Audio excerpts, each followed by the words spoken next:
41. Stack passive Regulus Black had a dangerous idea. A fatal blow aimed at all carbon-based life, one that wouldn't spare even 20-some.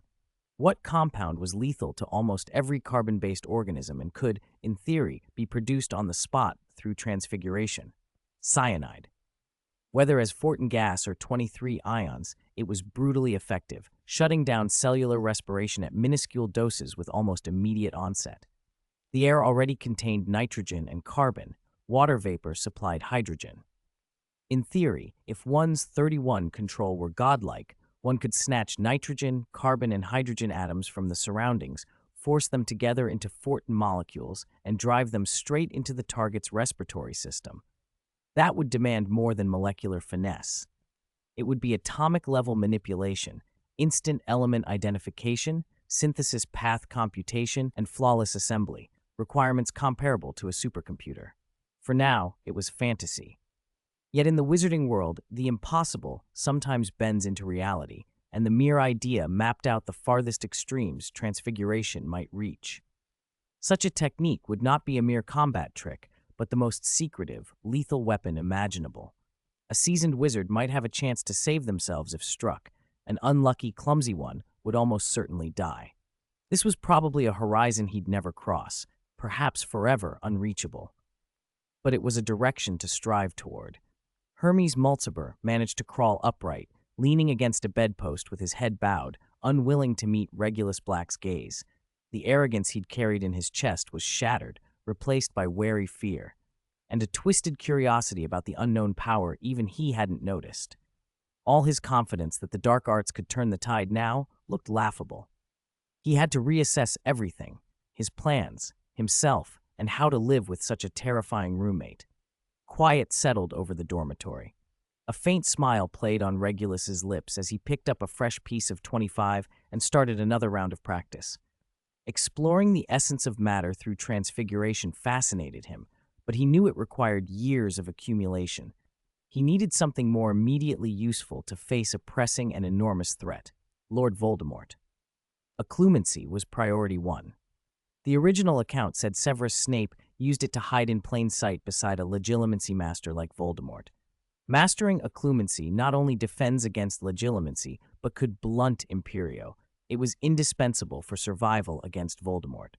Occlumency by itself wouldn't be enough. Regulus thought of passive 31 spells and states that could remain active without constant conscious casting, or that would trigger automatically to shield their caster.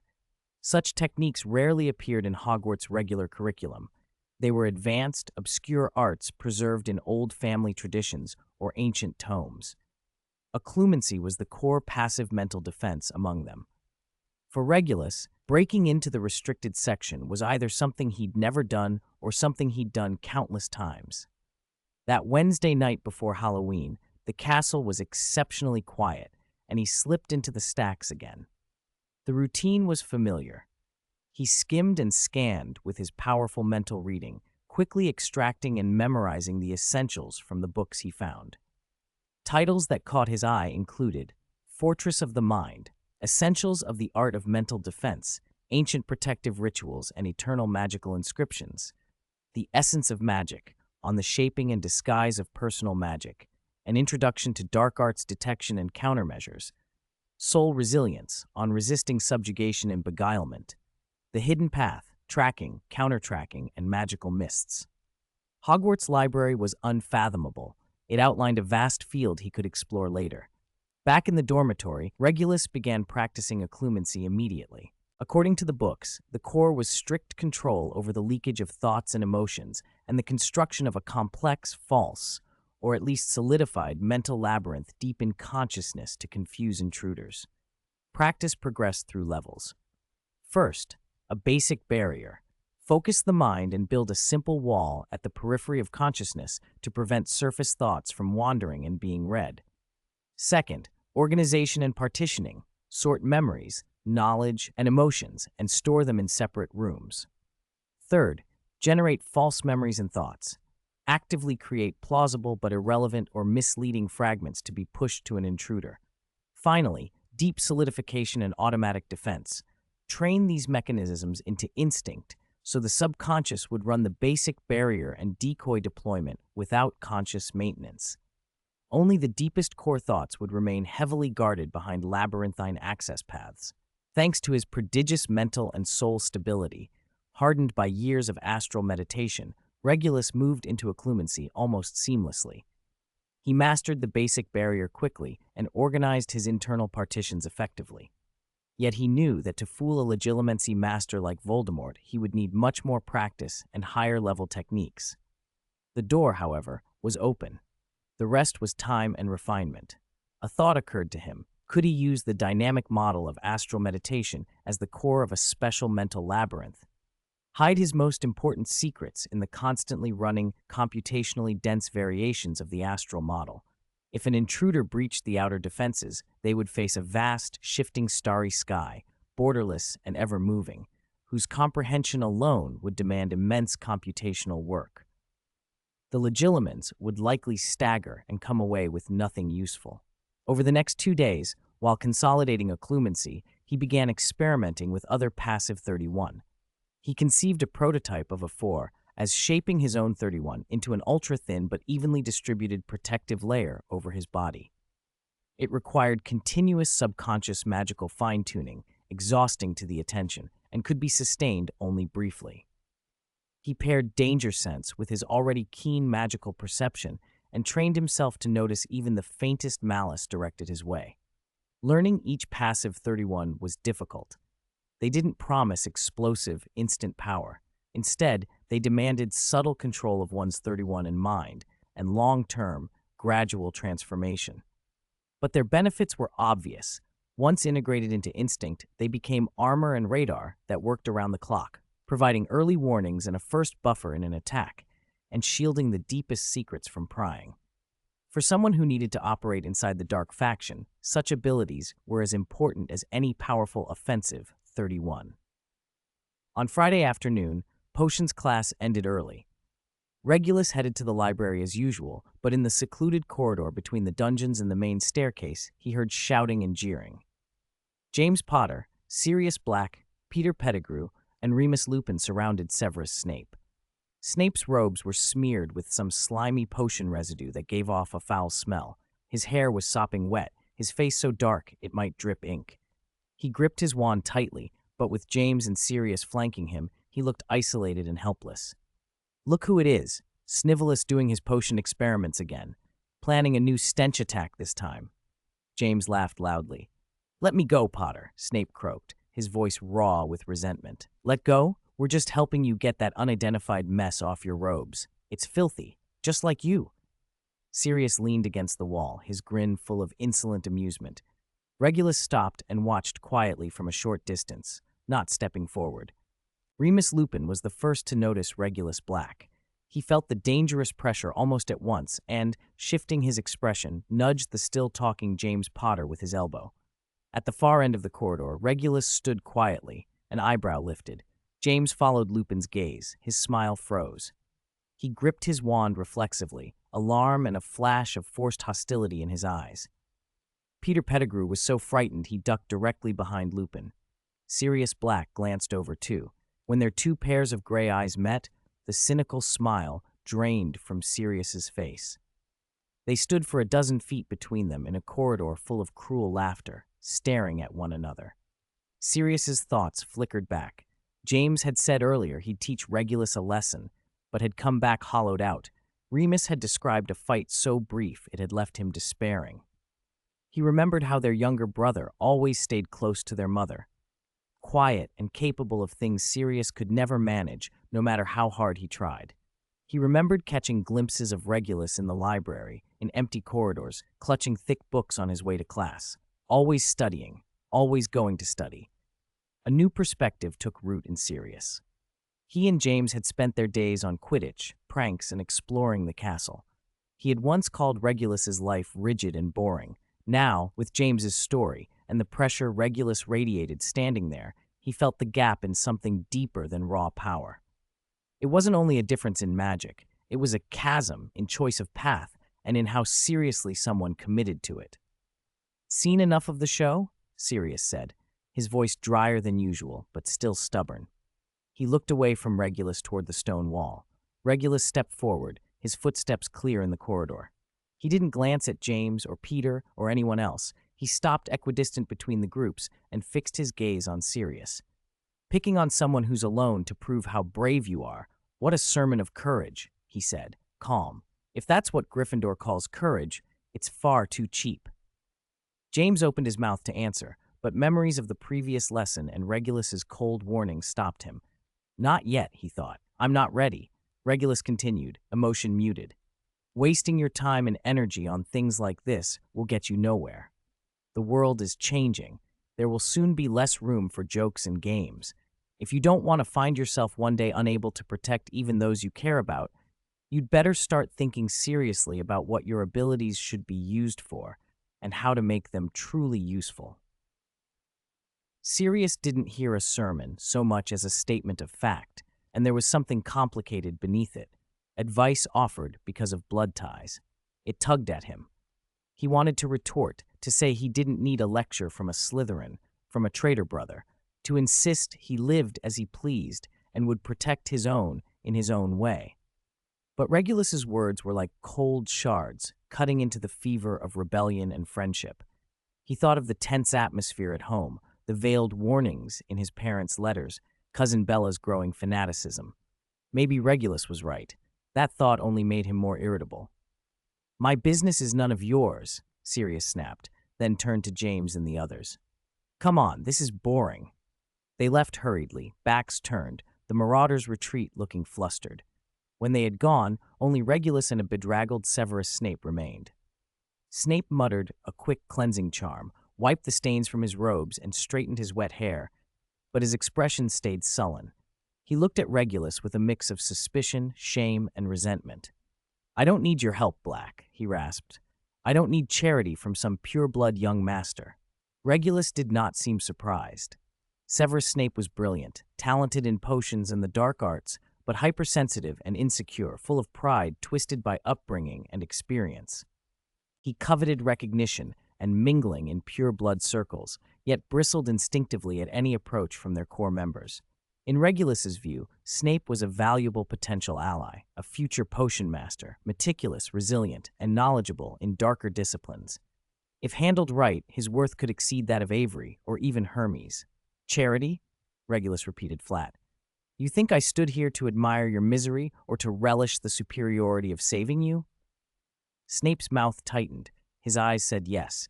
You're wrong, Regulus said. I happened to be passing and they were blocking my way. As for you, he appraised Snape. Professor Slughorn praises your skill in potions. Your insight into defense against the dark arts, or more precisely, into certain specialized areas of study, far outstrips most of your peers. What you have is more valuable than those who only parade their family trees. Snape's body tensed. Regulus had struck at the most conflicted part of him. He despised pure-blood arrogance and yet longed for the circle's approval. But, Regulus continued, tone shifting, if you keep frittering your time away on childish brawls with Potter and his lot, or if you're satisfied with what's in the school textbooks, you'll stay on the defensive and your talent will be buried.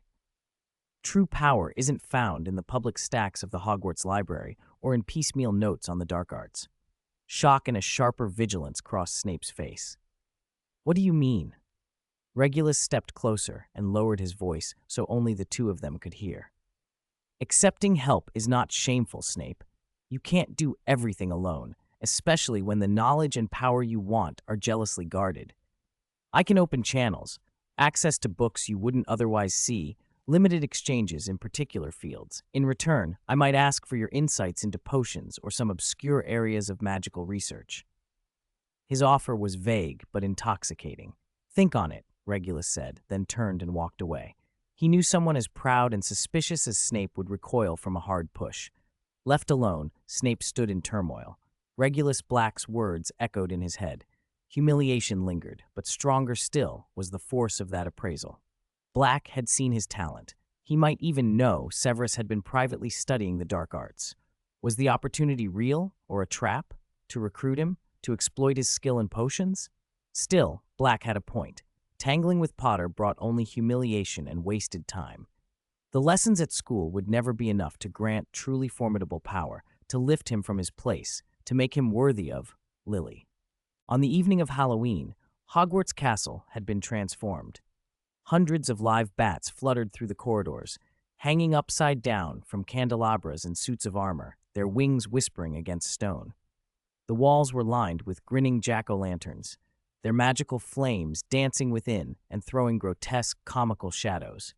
The air was thick with the sweet smell of roasted pumpkin pasties and a restless holiday excitement. The younger students buzzed in small groups, trading theories about the feast and speculating what odd desserts Professor Dumbledore might conjure this year. Laughter and the rustle of robes filled the halls. Regulus was among the crowd. Tonight, he had no intention of burying himself in the library or finding a quiet corner to practice magic.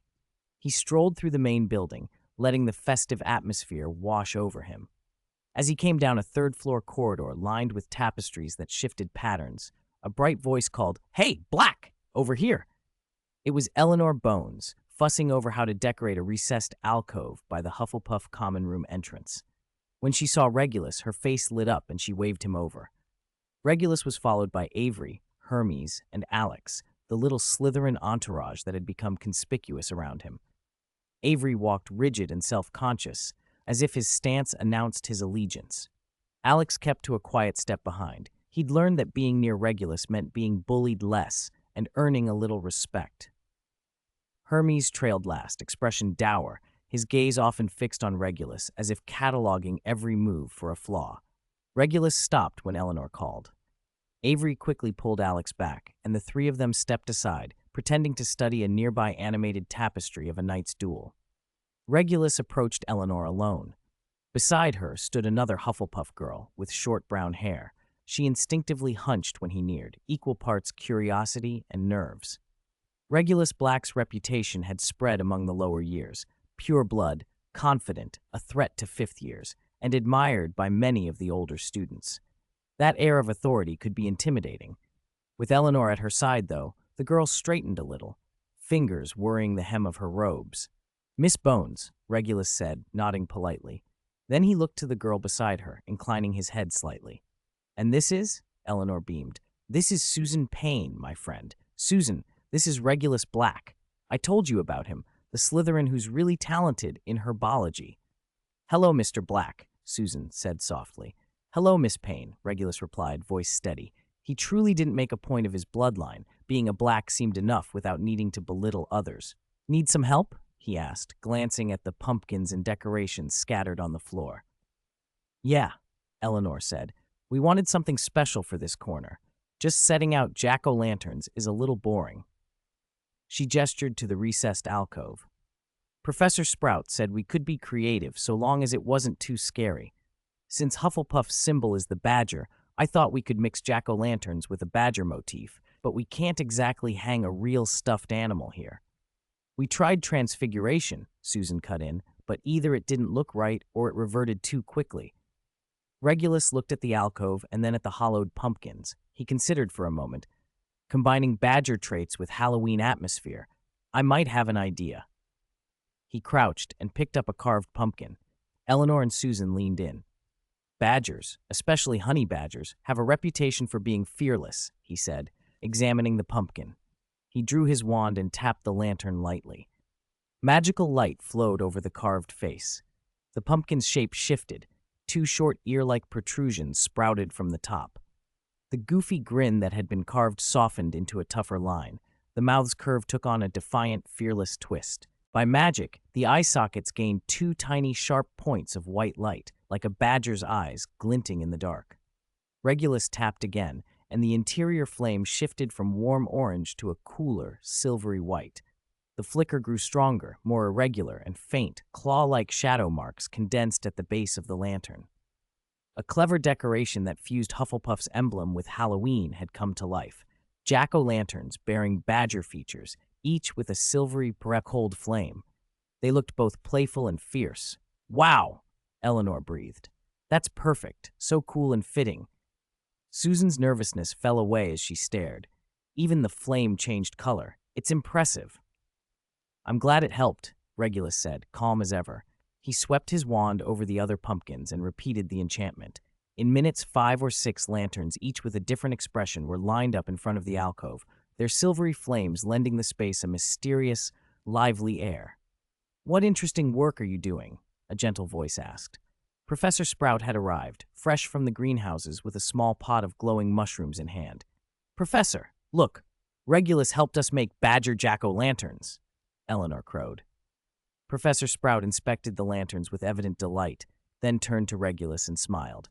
"Very creative, Mr. Black. Your magic was steady, your intention clear, and you balanced the festive spirit with house identity. 5 points for your ingenuity." "Thank you, Professor. Just a small favor," Regulus said with a slight bow. After a brief chat about the stability of the enchanted flames, he excused himself. As he walked away, Susan leaned toward Eleanor. "He's different from the rumors. His magic is so strong, many third years wouldn't have pulled that off. And he's polite, not like some Slytherins. He always seemed different to me," Eleanor murmured, smiling at the badger lanterns. "There's more going on in his head than most people guess. Some of what I've heard might even be understatements." Across the castle, the Slytherin common room was preparing its own decorations, but the tone could not have been more different. Older students held sway, using spells to make silver and green ribbons slither along the walls like living snakes. Conjured bats gleamed with a metallic sheen, and jack-o'-lanterns were carved into sinister beasts and serpent heads, their interiors burning with eerie green flames. The room exuded grandeur and a chilly elegance. Younger Slytherins clustered at the edges, passing materials, running errands, or watching the upper years perform intricate spells with admiring eyes. Regulus watched quietly, noting the contrast. Hufflepuff's approach was warm and inclusive, grounded in creative, hands-on charm. Slytherin preferred polish and exclusivity, a display heavy with symbolism and competition. Neither was better. Both were reflections of the values that shaped each house. 44. Blood Man Barrow. The Halloween feast arrived as scheduled. The ceiling of the Great Hall was enchanted to swirl with dark clouds and distant thunder, though the magic never affected the food or the company below. The long tables were laden with strange delicacies, sausages that hopped into plates by themselves, bubbling purple potions, and desserts shaped to frighten but tasting exquisite. Regulus sat in the middle of the Slytherin table, eating quietly. Avery was at his side, Alex a little farther down, and Hermes sat alone opposite them, silently cutting his steak. The mood was relatively peaceful until a second-year Slytherin swaggered over carrying a goblet. Rabaston Lestrange, Rodolphus's younger brother and Bellatrix's brother-in-law, was a walking advertisement for the Lestrange family prestige. It was no secret the Lestranges were at the center of Lord Voldemort's inner circle. Rabaston wore that association like a badge, his face always showing a mix of zeal and arrogance. He had been drinking too much pumpkin juice, perhaps doctored with something stronger, and his cheeks were flushed as he came straight to Regulus's table. "Look at this, our first-year chief," Rabaston drawled, using a tone that was familiar and condescending at once. "Happy Halloween, Black. Bella mentioned you in a letter the other day, said you're doing well and haven't disgraced the family. My brother Rodolphus says there might be a chance someday for us to serve a greater cause together." Avery immediately frowned and set down his knife and fork. Alex looked down, uneasy. Hermes paused too, his dark gaze sweeping toward Rabaston. Regulus lifted his lids and looked at the younger Lestrange without speaking, merely taking a napkin to wipe the corner of his mouth. That single look told Avery all he needed to know. "Lestrange, it's dinner," Avery said coolly, his voice steadier than usual. "Perhaps there's a more appropriate time for family letters and private offers." Rabaston hadn't expected a follower to speak first. He froze, then scowled. "I'm talking to Black, Cuthbert." "Black is dining," Hermes said now, his voice low and rasping, carrying that characteristic chill. "Besides, many here wouldn't understand the greater cause you keep invoking. Bragging too soon will only trip you up." The words stung. Rabaston's expression soured. His two roommates, also pure bloods but from lesser families, watched, one looking ready to step in, the other indifferent. The moment became awkward. "All right, Rabaston, it's a feast," the one who would have intervened muttered, tugging at the Lestrange's sleeve. Rabiston glanced from the impassive Regulus to the hostile Avery and the grim Hermes. Realizing he'd gained nothing and might humiliate himself, he snorted and turned away on a sulk. Regulus never looked back, as if a buzzing insect had merely brushed past. As he cut his food, Regulus's thoughts moved with quiet efficiency. The Lestranges, especially Rodolphus, were Voldemort's die-hard loyalists, Bellatrix's future husband among them, fanatical and unforgiving. Rabiston had been shaped by that family, zeal without nuance, impulsive, the sort of henchmen who could be useful to exploit in dangerous tasks, pushed forward, used to draw fire, and then discarded.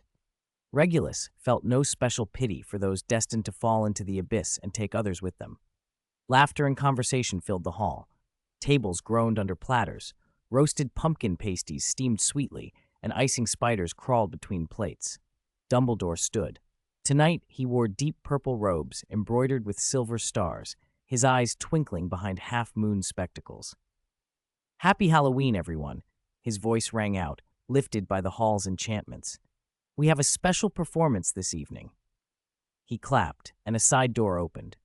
3 performers in bright costumes entered, followed by several small, well-trained magical creatures. Leading them was a plump ringmaster who bowed to Dumbledore and then smiled at the students. "The Moonlight Circus from Wales," Dumbledore announced.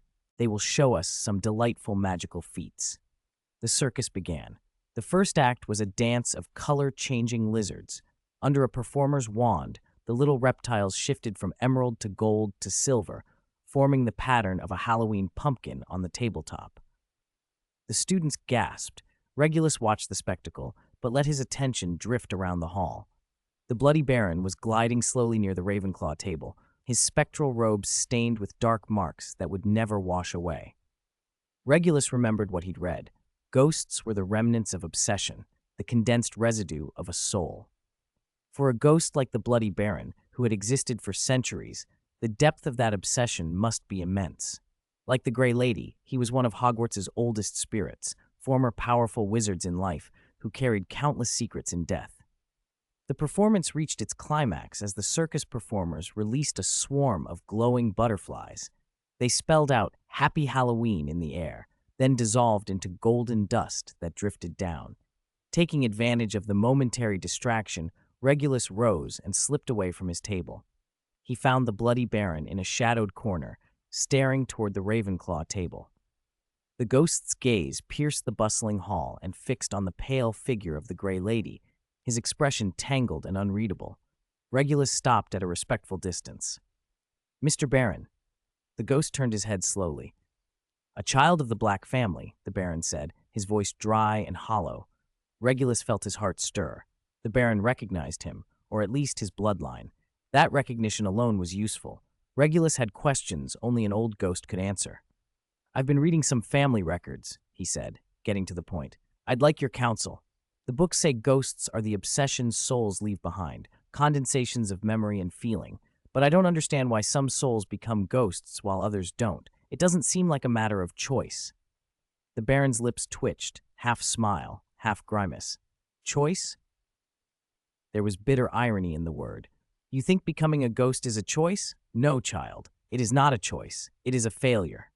"A failure?" Regulus pressed. The Baron's attention drifted back to the Grey Lady. Unable to let go, the Baron continued. Unable to finish, unable to accept, or unable to face certain truths. So we remain, trapped between life and death. Regulus thought of what he'd read about soul integrity. A whole healthy soul should pass smoothly on to whatever comes next. No living person knows what that is. A lingering ghost, in that sense, was a soul that had failed. Then what is the essential difference between a ghost soul and a living soul? Regulus asked, apart from lacking a body. The Bloody Baron looked at him with hollow, serious eyes. "You are direct, unlike most young men, who either fear me or ignore me." His tone was like dry leaves rubbing together. A living soul is whole and changeable. It evolves. A ghost soul is frozen, like an insect trapped in amber, preserved in the shape it had at the moment of death and never changing again. Regulus seized on the important phrase. So a ghost's power comes from that frozen state? That solidified form carries some quality? The Baron was quiet for a long time. Yes, solidification means stability. It means resistance. A living soul can be wounded, shattered, torn apart. A ghost soul has already been broken once, broken in just such a way that it neither dissipates nor can continue to change. Because of that, it is difficult to harm again. The idea hit Regulus sharply. A soul ripped and sealed. That was the process of creating a Horcrux. Voldemort tore his soul into pieces and hid them in objects. Did that mean a Horcrux maker and a ghost shared in some way an unnatural state of soul? Both were abnormal, arrested forms of being. Carefully, he revealed part of what he knew. I've read books about the soul, about tearing it and sealing it. He asked the question that had been growing in him for a while. If someone's soul has already been wounded, how can they protect the rest from being further damaged? 45. Snape was near the Bloody Baron, looked at Regulus with an inscrutable expression. In that moment, Regulus felt as if something essential had been seen through. A complete soul is the best defense, the Baron said. Just as Regulus thought the Baron would remain silent, for some reason he added, but if you're asking about a soul that's already been damaged, solidification could be a method. Actively stabilizing it, fixing the injured parts so it stops shattering, like setting a broken bone with a splint. How is it done? Regulus pressed. This was the key. Asking one question could open two doors. The Baron shook his head. I don't know. I am a failed example, not a successful model. But if you truly want to explore the secrets of the soul. He paused as if thinking, then continued. Hogwarts hides a place where Lady Ravenclaw left clues. About wisdom, about the soul, about possibilities that transcend life and death. The room of requirement? The come-and-go room? Regulus asked. In his mind, those were the places most associated with Lady Ravenclaw. The Baron did not answer directly. When you are truly ready, the castle will open the path for you. But now, you are too young. Knowing too much is dangerous. With that, the Baron melted back into the shadows, leaving only a final whisper that hung in the air. Beware curiosity, child of the Black family. It will lead you to unexpected places and unexpected dangers. Regulus stood where he was for a long while before turning to leave. When he returned to the Slytherin table, the entertainment had ended and the feast had moved into the social period. He had barely sat down when some older students drifted over. The first to speak was 7th year Evan Rosier, a distant cousin of Alex's. Holding a goblet, a practiced smile on his face, he said, Regulus, happy Halloween. Alex speaks of you often. You've got quite an influence among the younger years. Just doing what's required, Regulus answered politely. A 6th year beside them chuckled. Wilkes, Regulus remembered. That's child's play at school. The real wizarding world is out there, and it doesn't care about your school record. Wilkes sounded dismissive. Several of his relatives already held important positions at the ministry. He clearly thought school achievements were meaningless. Regulus ignored him. The third to approach was a 7th year girl, Alecto Caro, blunt as ever. My brother Amicus admires how you handled Travers. He said when you intern at the ministry, he could introduce you to like-minded people. Regulus understood the meaning. The Caros were open supporters of Lord Voldemort. Thank you, he said with a neutral tone. I look forward to that day. Alecto only raised an eyebrow and left. Wilkes wandered off, bored. From the Gryffindor table, Sirius was watching him, expression dark. James leaned toward Sirius and whispered, pointing across the hall. Lily, nearby, had noticed the older Slytherins talking to Regulus too. She lowered her head and stared at her plate, frowning. In their last conversation, Regulus had already hinted at what was happening outside Hogwarts. Lily understood the implications. See? James's voice carried across deliberately. Those Death Eater recruits are already trying to recruit him. He'll join long before he graduates. Potter! Lily snapped sharply. What? I'm stating facts. James shot back, defiant, chin up. Look at him. He's a proper Slytherin. The people around him, most of their families are on that side. Do you think he won't? Lily bit her lip, unsure how to answer. She knew how much birth determined fate. Sirius had openly opposed his family. What would Regulus do? At the far end of the Slytherin table, Rabiston Lestrange watched Regulus with a dark, vicious glare, his fingers drumming the table. Snape, sitting in a corner, noticed Lestrange's stare, and his eyes narrowed just slightly. After the feast, the Slytherins filed out in small groups toward the common room. Regulus walked with Avery and Hermes. Alex lingered a few steps behind, wanting to come closer but hesitant. "That look from Lestrange," Hermes sneered. "Who does he think he is? Can't even cast a decent nonverbal spell, just lives off his family name." Avery nodded. "He needs a lesson to learn who really gets to speak in Slytherin." Both looked to Regulus, waiting for him to decide. Regulus was still thinking about what the Baron had said about transcending life and death. He gave a slight nod. "Don't make it big. Don't leave traces." The nod was tacit permission. Avery and Hermes exchanged a look and smiled knowingly. Alex quickened his pace and stammered, I can help too." No one paid him any attention. Avery glanced back, then turned away. Hermes didn't even look. In the Slytherin common room, they huddled together and whispered, detailing increasingly vicious plans for Rabastan. Regulus listened without intervening. These school conflicts seemed petty to him. If one truly wanted to remove someone, there were many methods: potion accidents, dark curses, orchestrated incidents away from school.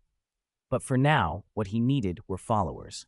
Facing a mutual enemy was the quickest way to build cohesion, so he allowed this. Rabastan Lestrange was a minor problem. The real worry was outside. Lord Voldemort's influence was spreading. Correspondence from his father Orion hinted that many in the ministry had quietly pledged their loyalty.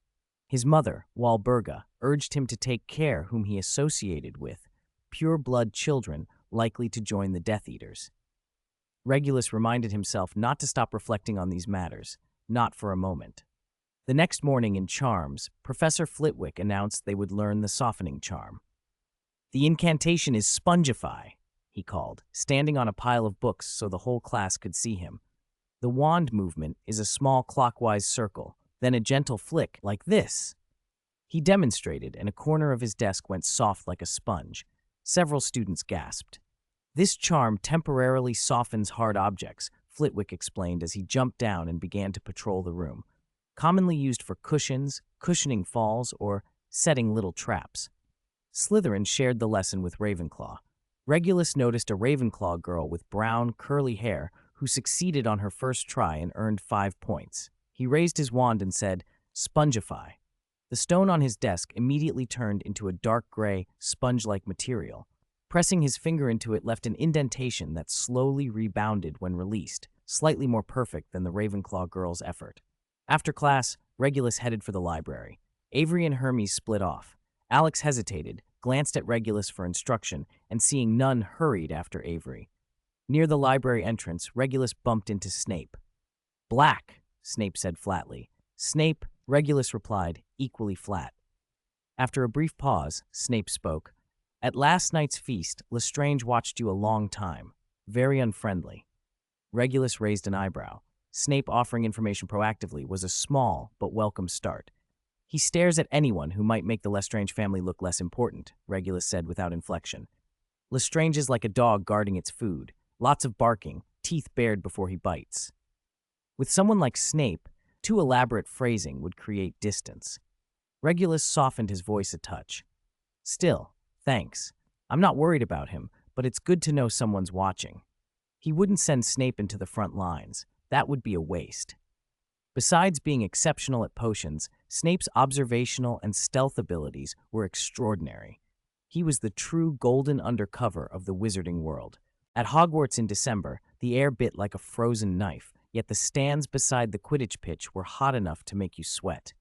Half an hour before the match, Regulus sat in Slytherin's best viewing area, mentally calculating how to make up for the time he'd wasted.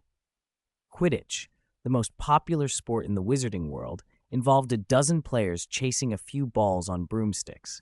A match could last hours, even days. Regulus knew the rules and considered it inefficient entertainment. High time cost, little strategic depth, plenty of risk. Broken necks weren't unheard of. He had not wanted to come, but Avery had been nagging since morning. "You have to go. It's for house honor." Alex nodded beside him. Hermes, silent, implied agreement by his presence. In Slytherin, there were occasions you simply didn't miss, so Regulus sat wrapped in a thick cloak and endured it. "It's starting!" Avery suddenly shouted. Regulus looked up. Madame Hooch blew the whistle and the quaffle rose into the air. Slytherin's captain was a fifth-year named Elliot Rosier, of the main Rosier line, the same family as Evan Rosier, who had spoken with Regulus at the Halloween feast. He was tall, with shoulders broad enough to block a doorway. During the pre-match huddle, he barked, "Listen up. One goal today. Win. Victory matters more than style. I want Slytherin's score above theirs. I don't care how you do it." His words were blunt. A few chasers grinned. The beaters hefted their bats. Regulus glanced at the opposite stands. Gryffindor was almost a sea of red. James Potter stood in the front row, Seeker's robe bright as ever, messy hair, bright eyes. Sirius Black shouted the loudest, "Gryffindor victory! James, tear those snakes apart!" Sirius practically hung over the rail, arms flailing. Peter Pettigrew shrank behind him, shouting more quietly. Remus Lupin watched a bit farther back with a smile. The staff sat on the central platform, Dumbledore in the middle, spectacles glinting, calmly watching the pitch. Professor McGonagall leaned forward, fingers interlaced on her knees, the old Quidditch fan that she was. Slughorn chatted with Flitwick, his plump hands gesturing. Professor Sprout had brought a bag of sweets and was handing them out to lower years. Professor Binns was absent. The ghost probably had no interest in Quidditch. Regulus watched the game with a detached eye and saw the Slytherin plan: slow the pace with fouls and wait for Gryffindor to slip up. It would win games, but it would make enemies. The whistle blew and the match began. The first 20 minutes were routine. Quaffle back and forth, bludgers struck with thwacks. Slytherin scored first, 10 points, and Gryffindor equalized. Then the dirty tricks began. A Slytherin chaser accidentally elbowed a Gryffindor in the ribs while passing. The Gryffindor grunted and dropped the quaffle. Madam Hooch blew her whistle for a warning. "Cheap shot," someone cried from the Gryffindor stands. Avery sneered, "The rules don't say you can't make contact." Next, a Slytherin chaser let the hem of his robe flag and entangle a Gryffindor's broomtail for half a second, long enough to snatch the ball. Another warning, then another, and another. James Potter made a sharp turn to chase the snitch, which was glittering at the far end of the pitch. A Slytherin beater sent a bludger into his flight path. James yanked his broom up sharply as it passed under his feet. "Foul!" Professor McGonagall stood up. Madam Hooch flew to the beater, stern, but did not send him off. She awarded Gryffindor a penalty shot. The score widened, 40-50, then more. Slytherin's fouls grew subtler and nastier until the difference reached 150 points, and the golden snitch appeared again. James shot off almost immediately on his latest model Nimbus, shimmering like red lightning. Slytherin's seeker gave chase, but lagged noticeably. A Slytherin chaser took possession of the quaffle, faced the Gryffindor goalposts, and saw the keeper already angled to block. Normally, that shot wouldn't succeed. A beater, however, aimed a bludger at the keeper's broom handle. The keeper instinctively shifted his weight. In that fraction of a second, the chaser threw a tricky arc, and the quaffle slipped through the keeper's armpit into the right hoop. The whistle blew. Goal. Almost at the same time, James Potter closed his fingers around the golden snitch, its wings fluttering between them. It was too late. Slytherin's last goal had put them 10 points ahead overall. The match ended. The pitch fell silent for an instant, then erupted. Gryffindor players didn't even land. They swarmed Madam Hooch on their brooms. James, still clutching the snitch, shoved it off to a teammate, wheeled and dove toward the ground. He jumped clear before his broom touched down. "Rosier!" he charged at the Slytherin captain. Elliot Rosier had just dismounted and met James with a grin. "What, can't handle losing? You cheated!" the Gryffindor keeper roared. "You hit my broom!" "The ref said it was valid," Rosier shrugged. "Take it up with Madam Hooch if you have a problem." The words poured oil on fire. Sirius stormed down from the stands. Remus, Peter, and several other Gryffindors poured after him. Their posture wasn't for argument. It looked like they were ready to fight. "Trouble's brewing," Avery said, standing. Alex went pale. Hermes didn't speak, but one hand had already slipped inside his robe. Regulus rose and scanned the scene. The teacher's mock platform remained, Dumbledore seated, McGonagall heading down, Slughorn standing as well, but getting them to the corridor would take time, and the two groups in front of the changing rooms might come to blows in 30 seconds. "Let's go," Regulus said simply and led the way. Avery and the others followed. Slytherin students streamed down like a green tide. By the time they reached the main corridor outside the changing rooms, both sides were already blocking it. On the left, a sea of green. On the right, a sea of red. A narrow path less than 10 feet wide separated them. The upper years formed the front lines. On the Slytherin side, seventh year Lucretius Boak stood at the center. Narcissa stood slightly behind him, composed and elegant, fingers already curled around her wand. Behind them were sixth years from the core pureblood families. On the Gryffindor side, their leader was also a seventh year, Frank Longbottom. Beside him, a tall, red-haired boy, likely a Prewett or a Weasley, stood ready. James and Sirius squeezed in behind Frank, still shouting. Wands had already been drawn. Someone had begun an incantation. Regulus quickened his pace and pushed into the Slytherin crowd. The outermost ring parted. Lower years made way automatically. The third and fourth years clustered closer in. Almost everyone there knew him. Some stepped aside. Others frowned and stared. Avery, Hermes, and Alex followed behind. When they reached the fourth year's area, they hesitated and stopped, forming a secondary line. Regulus did not. A fifth year reached to block him, but under Regulus's calm gaze, the hand dropped back. In the core circle, the sixth years watched him with unfriendly eyes. Lucretius Boak turned at the commotion and saw Regulus approaching. His eyebrows arched slightly, but he said nothing. Narcissa shifted and made a small space. Seeing Regulus, she straightened and let him through. 47. Resolving disputes. Regulus walked to the front row and stood beside Narcissa. A sixth year knot sneered, "Black, there's no place for you here." Regulus ignored him, but made a mental note. His gaze swept the corridor to where Frank Longbottom's wand was already raised, the tip beginning to glow, the opening movement for Expelliarmus. Almost at the same moment, Lucretius Boak lifted his hand as well. They were about to fight. Regulus moved faster. With his right hand, he flicked his wand and sent a ripple of unseen magic toward Frank Longbottom's wand. It wasn't a spell so much as a pulse of disruptive magic. Frank's casting rhythm broke, and the light at his wand's tip died. Any experienced adult wizard could counter that easily, but it was perfect for dealing with inexperienced students. At the same time, Regulus's left hand clamped onto Lucretius Boak's wrist. Lucretius had been about to cast when his wrist was suddenly seized. He tried instinctively to pull free, but the grip felt like an iron band, more than mere strength, something colder and stranger. He could feel the flow of his own magic being pinched off at the source. His arm went numb, and his wand nearly slipped from his fingers. He turned toward Regulus in shock. Regulus did not meet his gaze. Instead, he looked at Narcissa. His goal was to prevent an inter-house brawl. Any spell would be a trigger, so he chose interference and suppression. Narcissa was about to draw her wand when she met Regulus's eyes and saw him give a faint shake of his head. Her wrist froze, and she did not move. The whole thing happened in a heartbeat, and then both sides stood stunned.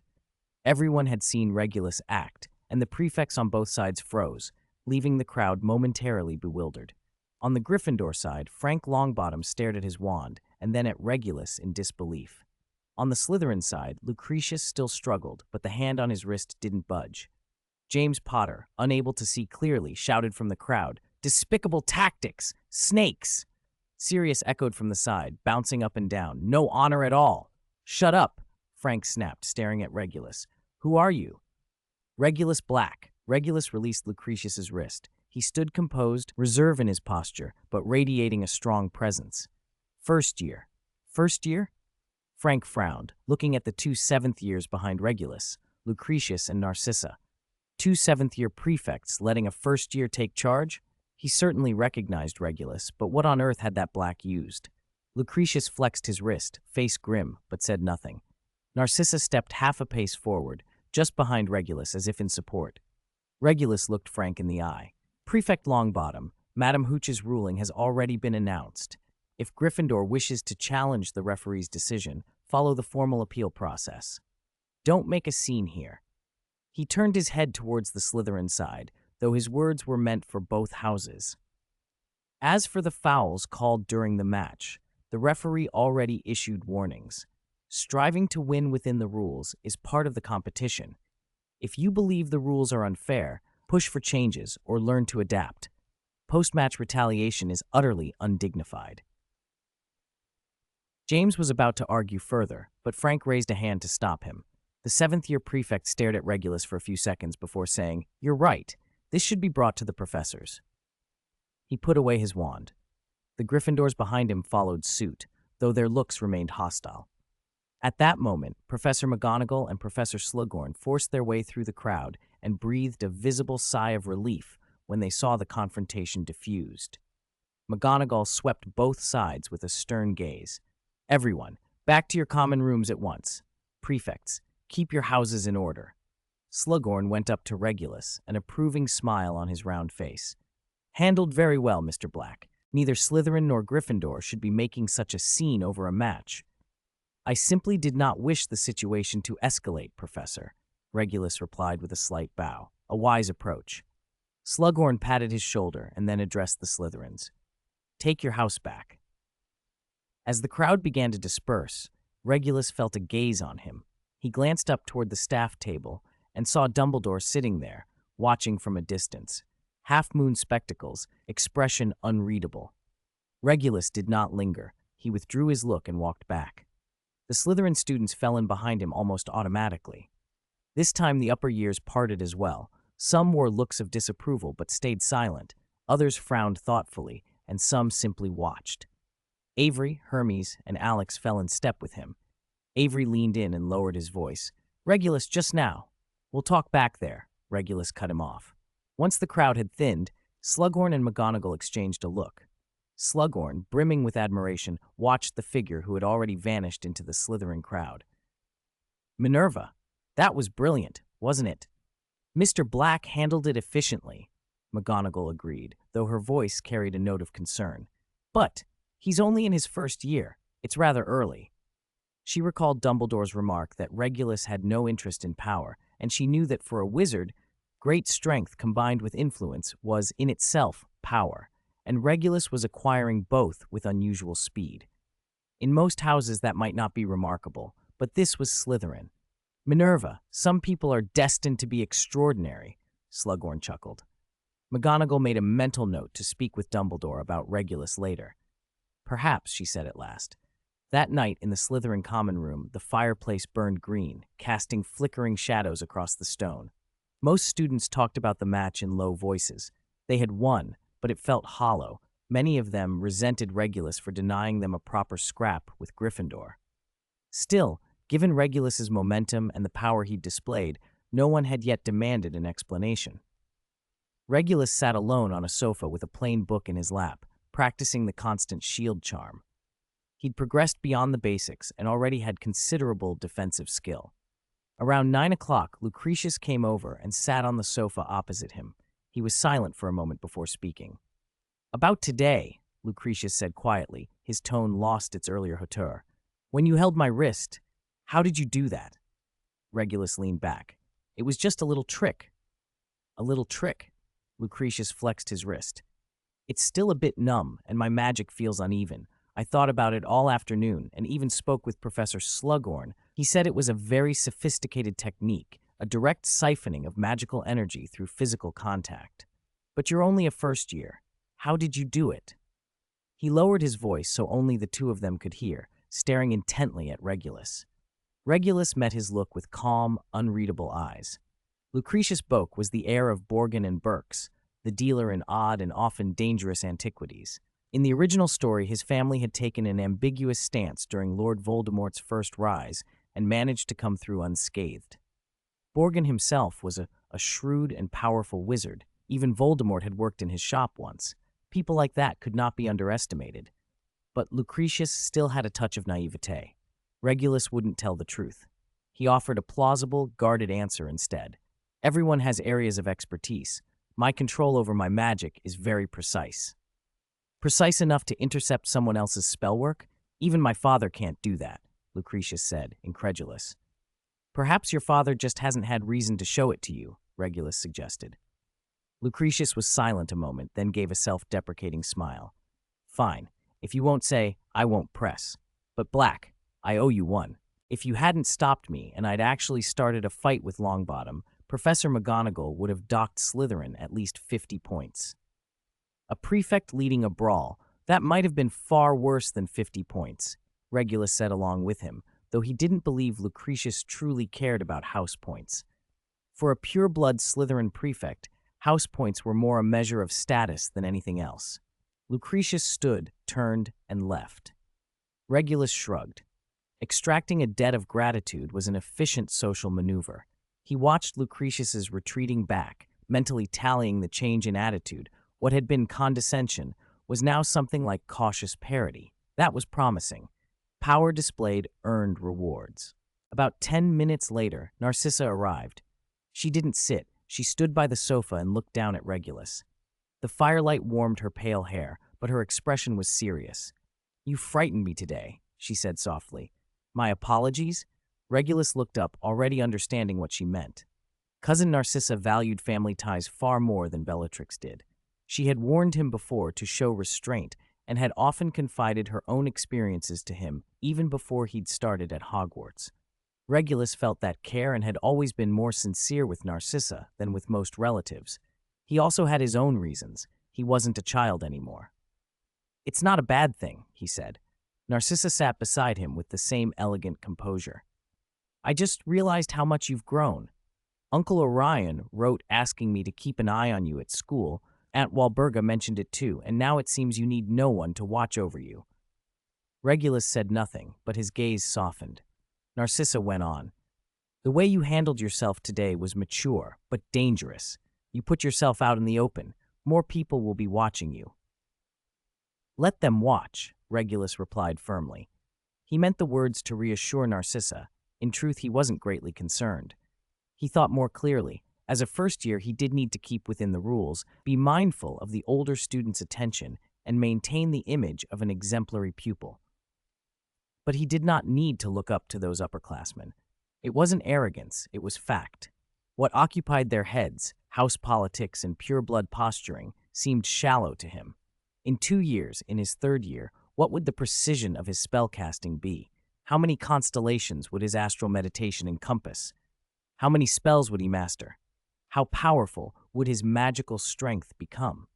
Then he wouldn't be measuring himself against Hogwarts students, but against the Ministry's elite aurors, or even certain prominent wizards. After all, if Lord Voldemort could make a Horcrux by his 5th year, how could he be any less? He never lingered on mediocrity. "Cousin Narcissa," Regulus continued in a softer voice, "you worry I'll be targeted, but consider the opposite. If they see clearly where I stand, that might actually be safer." Narcissa's brow lifted. "What do you mean?" "The heir of the Black family will have to take a stand sooner or later. Instead of letting others probe and scheme in the dark, it's better if I set the tone myself, better than hiding." He watched her reaction a moment. Seeing no immediate objection, he went on.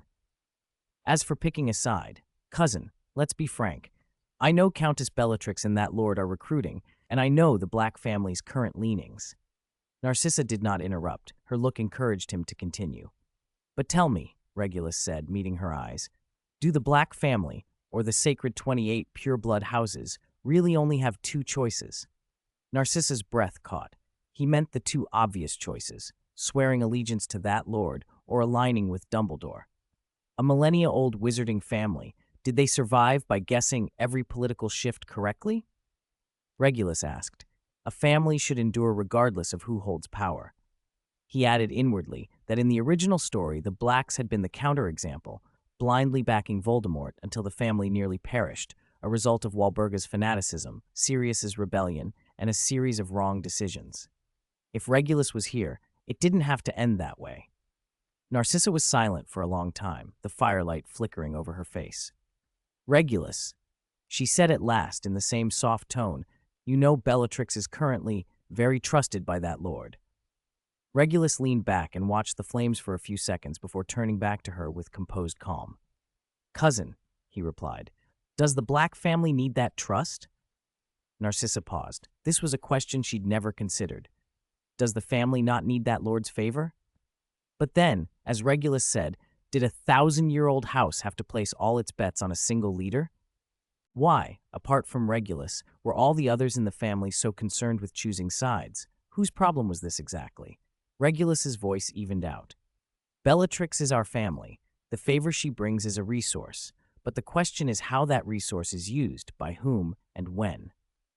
He regarded Narcissa calmly as she absorbed his words. Investment is about long-term returns. Putting the entire family's wealth on a short-term surge is the way of a gambler, not the way of a house that's endured centuries. He hinted, as subtly as he could, that that lord might not last forever. He could say no more. Narcissa's pupils narrowed with understanding. Bellatrix loved that lord absolutely and made no secret of it. But to the Black family, she was only one branch. Regulus spoke of legacy and longevity. "You mean," Narcissa warned, now cautious, "the Black family shouldn't rely on a single line? If a tree has only one deep root and the others have withered, what will hold it steady in a storm?" Regulus said gently, his gray eyes unusually deep in the firelight. "The Black family is not a sapling. We have many roots." "That lord needs power," Regulus continued, returning to the topic from another angle. "There are many kinds of power. Fanatical loyalty is one. A calm, calculating mind is another. Warriors who fight on the front lines are a kind of power. Those who coordinate resources and secure the rear are another, rarer kind. Bellatrix has already shown the family can supply the first kind. What if we could also supply the second?" Narcissa inhaled deeply.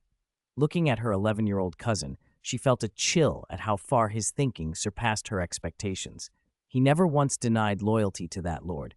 He even acknowledged that lord's needs. But the implication was clear. The Black family should be partners and strategic providers, not mere followers. The idea was brilliant and far more difficult. "You've spoken to Uncle Orion about this?" she asked, her voice a little hoarse. Regulus shook his head. "Father will understand." He thought of the family ring Orion had given him, the key to the library, and his father's counsel to be restrained. Orion Black was never a true zealot. He was a pragmatic head of house. Sending his son to Slytherin and tacitly permitting an independent streak were moves toward one aim: to ensure that when the storm came, the Black family would not be trapped below decks, but sitting in a cabin with a view. Narcissa nodded slowly. She understood both Regulus's meaning and why he'd acted as he had today. He'd been demonstrating that second kind of power, calm, restrained, able to control a situation and balance risk. He wanted observers, perhaps even that lord himself, to see that. "I understand," she said soberly. "So you need information, intelligence that will let the family make correct judgments." "Yes." Regulus leaned forward a little, adopting a more trusting posture. "Cousin, what we lack most isn't a stance but perspective. Hearing only Bellatrix's side is like trying to see a path with one eye, and that eye is biased." Narcissa thought of Bellatrix's letters, rhetoric growing ever more extreme. If the family only listened to that voice, it would be dangerous. "I will watch," she promised solemnly. "Not just the Malfoys, but the Lestranges, other families' movements, and whispers at the ministry. I'll tell you everything of value." "Through secure means," Regulus added, "or in person." He couldn't risk sensitive information on paper. That lord's appetite for control was considerable, and who knew what methods of surveillance he might use. "All right," Narcissa agreed. With the core of the matter settled, Regulus relaxed and spoke more casually. "Cousin, how is Mr. Malfoy doing? Is his health well?" he asked as naturally as a younger relative checking on an elder. 49. Location is important. Narcissa was stunned by his words. She didn't believe for a second that Regulus truly cared about Abraxas's health, nor did she think he wished for Abraxas to be well. If it had been any other young 35, it might have been genuine concern or a polite phrase, but Regulus was different. She had come to see that his mind was meticulous and complex, even sharper than many of the old hands. His perspective on things was unusual, sometimes startlingly so. Abraxas Malfoy, Lucius's father and the current head of the Malfoy house, was a wily old fox. His health directly affected the future of the Malfoys. "He has some minor ailments, but his spirits are high," Narcissa answered cautiously. Her loyalties lay with the House of Black, and she cared for Regulus, but the Malfoys would be her in-laws. Regulus smiled. "Then I should properly prepare a meeting gift." He had already received a separate invitation to the Malfoy family's Christmas dinner, apart from the one from the Blacks. That signaled either respect or ulterior motives. They chatted a little longer about family matters before Narcissa stood. She straightened his collar and left. At the dormitory door, she glanced back at him with a complex expression that finally became a small, measured nod. Regulus sat alone by the dying fire and reviewed the conversation. He had achieved his goals. He deepened Narcissa's trust, opened channels for information, and subtly planted his stance without saying anything that could be used against him. Narcissa was shrewd, pragmatic, and she valued family. She also had a line she wouldn't cross. In the original story, she had been willing to betray Lord Voldemort for Draco. Regulus decided to trust her a little more. Narcissa would soon marry Lucius, and the Malfoys were still under Abraxas's control. That elder Malfoy was not to be underestimated. In the early days of cooperation with Voldemort, the Malfoys had even held a dominant position. Then Abraxas had died suddenly of dragonpox. Lucius assumed leadership, and the house was reduced to Voldemort's bank. Dragonpox was incurable in the wizarding world. Without some real skill, a 35 wouldn't even be susceptible to such an illness. Abraxas's death had been too sudden, and the timing too convenient. Regulus did not believe in coincidence. He resolved to mention this to Orion after returning home for Christmas. If there was something behind the Malfoy transition, the Blacks should know first. He thought of the tragedies in the original line. Sirius breaking utterly with the family, Walburga never understanding what her eldest son thought until she died, never knowing how her younger son died, Narcissa and Bellatrix taking different paths, their sisterhood reduced to a name. In the end, beyond Narcissa and the disowned Andromeda, no Black remained alive. Too many misunderstandings, too many gaps in information. Everyone paid for that. He could not repeat their mistakes. Fortunately, he wasn't a pushover either. When he pushed open the dormitory door, Avery sat on his bed polishing his wand, Hermes wrote at the desk, and Alex lay half buried in his blankets. "Regulus," Avery said, looking up impatiently, "weren't you worried today? Didn't you think it might turn into a fight?" Avery had been carrying that question all day. He couldn't understand why Regulus had stepped forward in the corridor. What he had seen didn't match the impression of Regulus or the upbringing of an heir. One wrong move could have made them all targets. Even if Regulus was capable, he couldn't handle being ganged up on by a mob. Regulus shrugged off his outer robe, but didn't answer directly. He wasn't afraid of a real fight. The heads of both houses had been present and had been neutralized quickly. He'd been watching several troublemakers, Sirius, James Potter, and a few sly Slytherins, and was confident he could control them. He didn't fear being the target of a group of students. "What would a fight do for me?" he asked. Avery blinked, taken aback. "House points lost, detentions, injuries," Regulus said, sitting on the edge of his bed. "Stopping the conflict lets me demonstrate my ability, consolidate my standing, and leave a good impression on the 34 ace. Which is more worthwhile?" Avery followed the logic and nodded slowly. "But wouldn't people say it looks weak?" A few of the older students were talking in the common room. They said you were too restrained. Regulus raised an eyebrow. He knew the original words were harsher. "Let them talk," he said. "I want influence, not empty bluster. After today, Lucretius Boak owes me a favor. Frank Longbottom has to consider that if it weren't for me, he might have been punished. Professor McGonagall and Professor Slughorn both saw how I handled it. That's worth more than scrapping with Gryffindors in a corridor. Influence is abstract, but in key moments, it converts into power, and it must be cultivated quietly." Avery thought, then nodded. "I see. You want to be the problem solver." Among the heirs groomed by Elevenane, there were fools, but more often true elites. With a small hint, Avery had grasped the point. "Smart," Regulus said, a rare compliment. "Avery, watch who dislikes my approach the most and who gossips the loudest behind my back." Avery's eyes lit up. "Are you going to deal with them?" "No," Regulus shook his head. "I want to know who the fools are. A real opponent won't jump over something this small. Only a fool would bear hostility over a single Quidditch spat. Note them. They might be useful later." He glanced at Hermes. "And you? Any findings?" Hermes set his quill down and turned. "Rabistan Lestrange. During the match, he sat diagonally behind us watching you the whole time. Afterward, he left the stands first, but didn't come back to the common room. I had Rosier follow him." Alex poked his head out of the blankets in a small voice. "He went to that 2 on the 4th floor. He was alone and stayed about 10 minutes.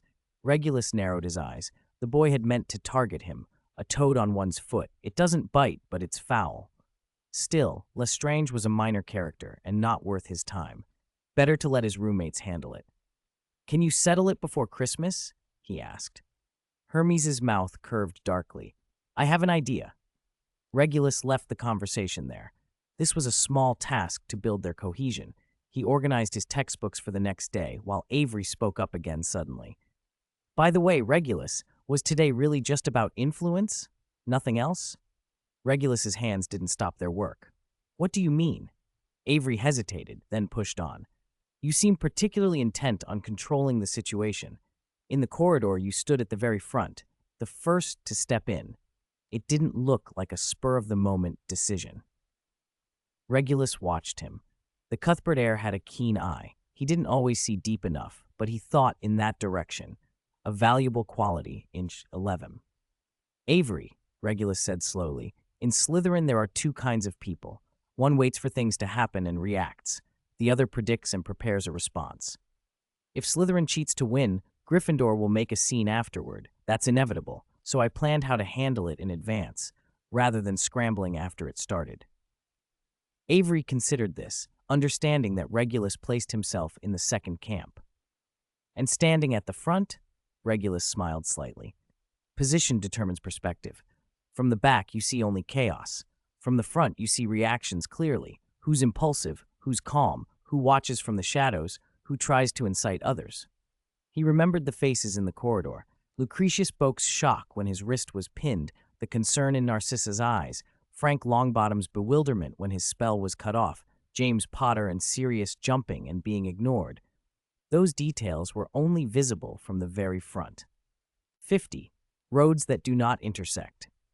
The first school year was drawing to a close. There was only one day left before the Christmas holidays. Regulus closed his eyes and let his consciousness sink deep inward. Star Trek guided meditation had become as habitual as breathing. The growth of the last 6 months had centered entirely on this Star Trek discipline.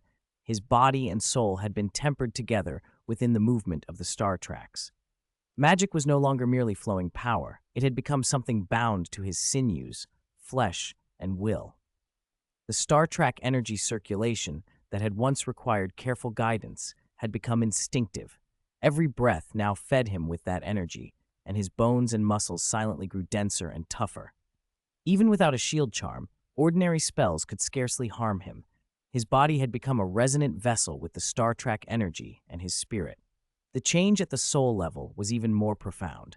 The 3 layers of his occlumency no longer demanded deliberate upkeep. The Star Trek model itself had become the most reliable defense. In his mind, he held a synchronized 4-star Orion model.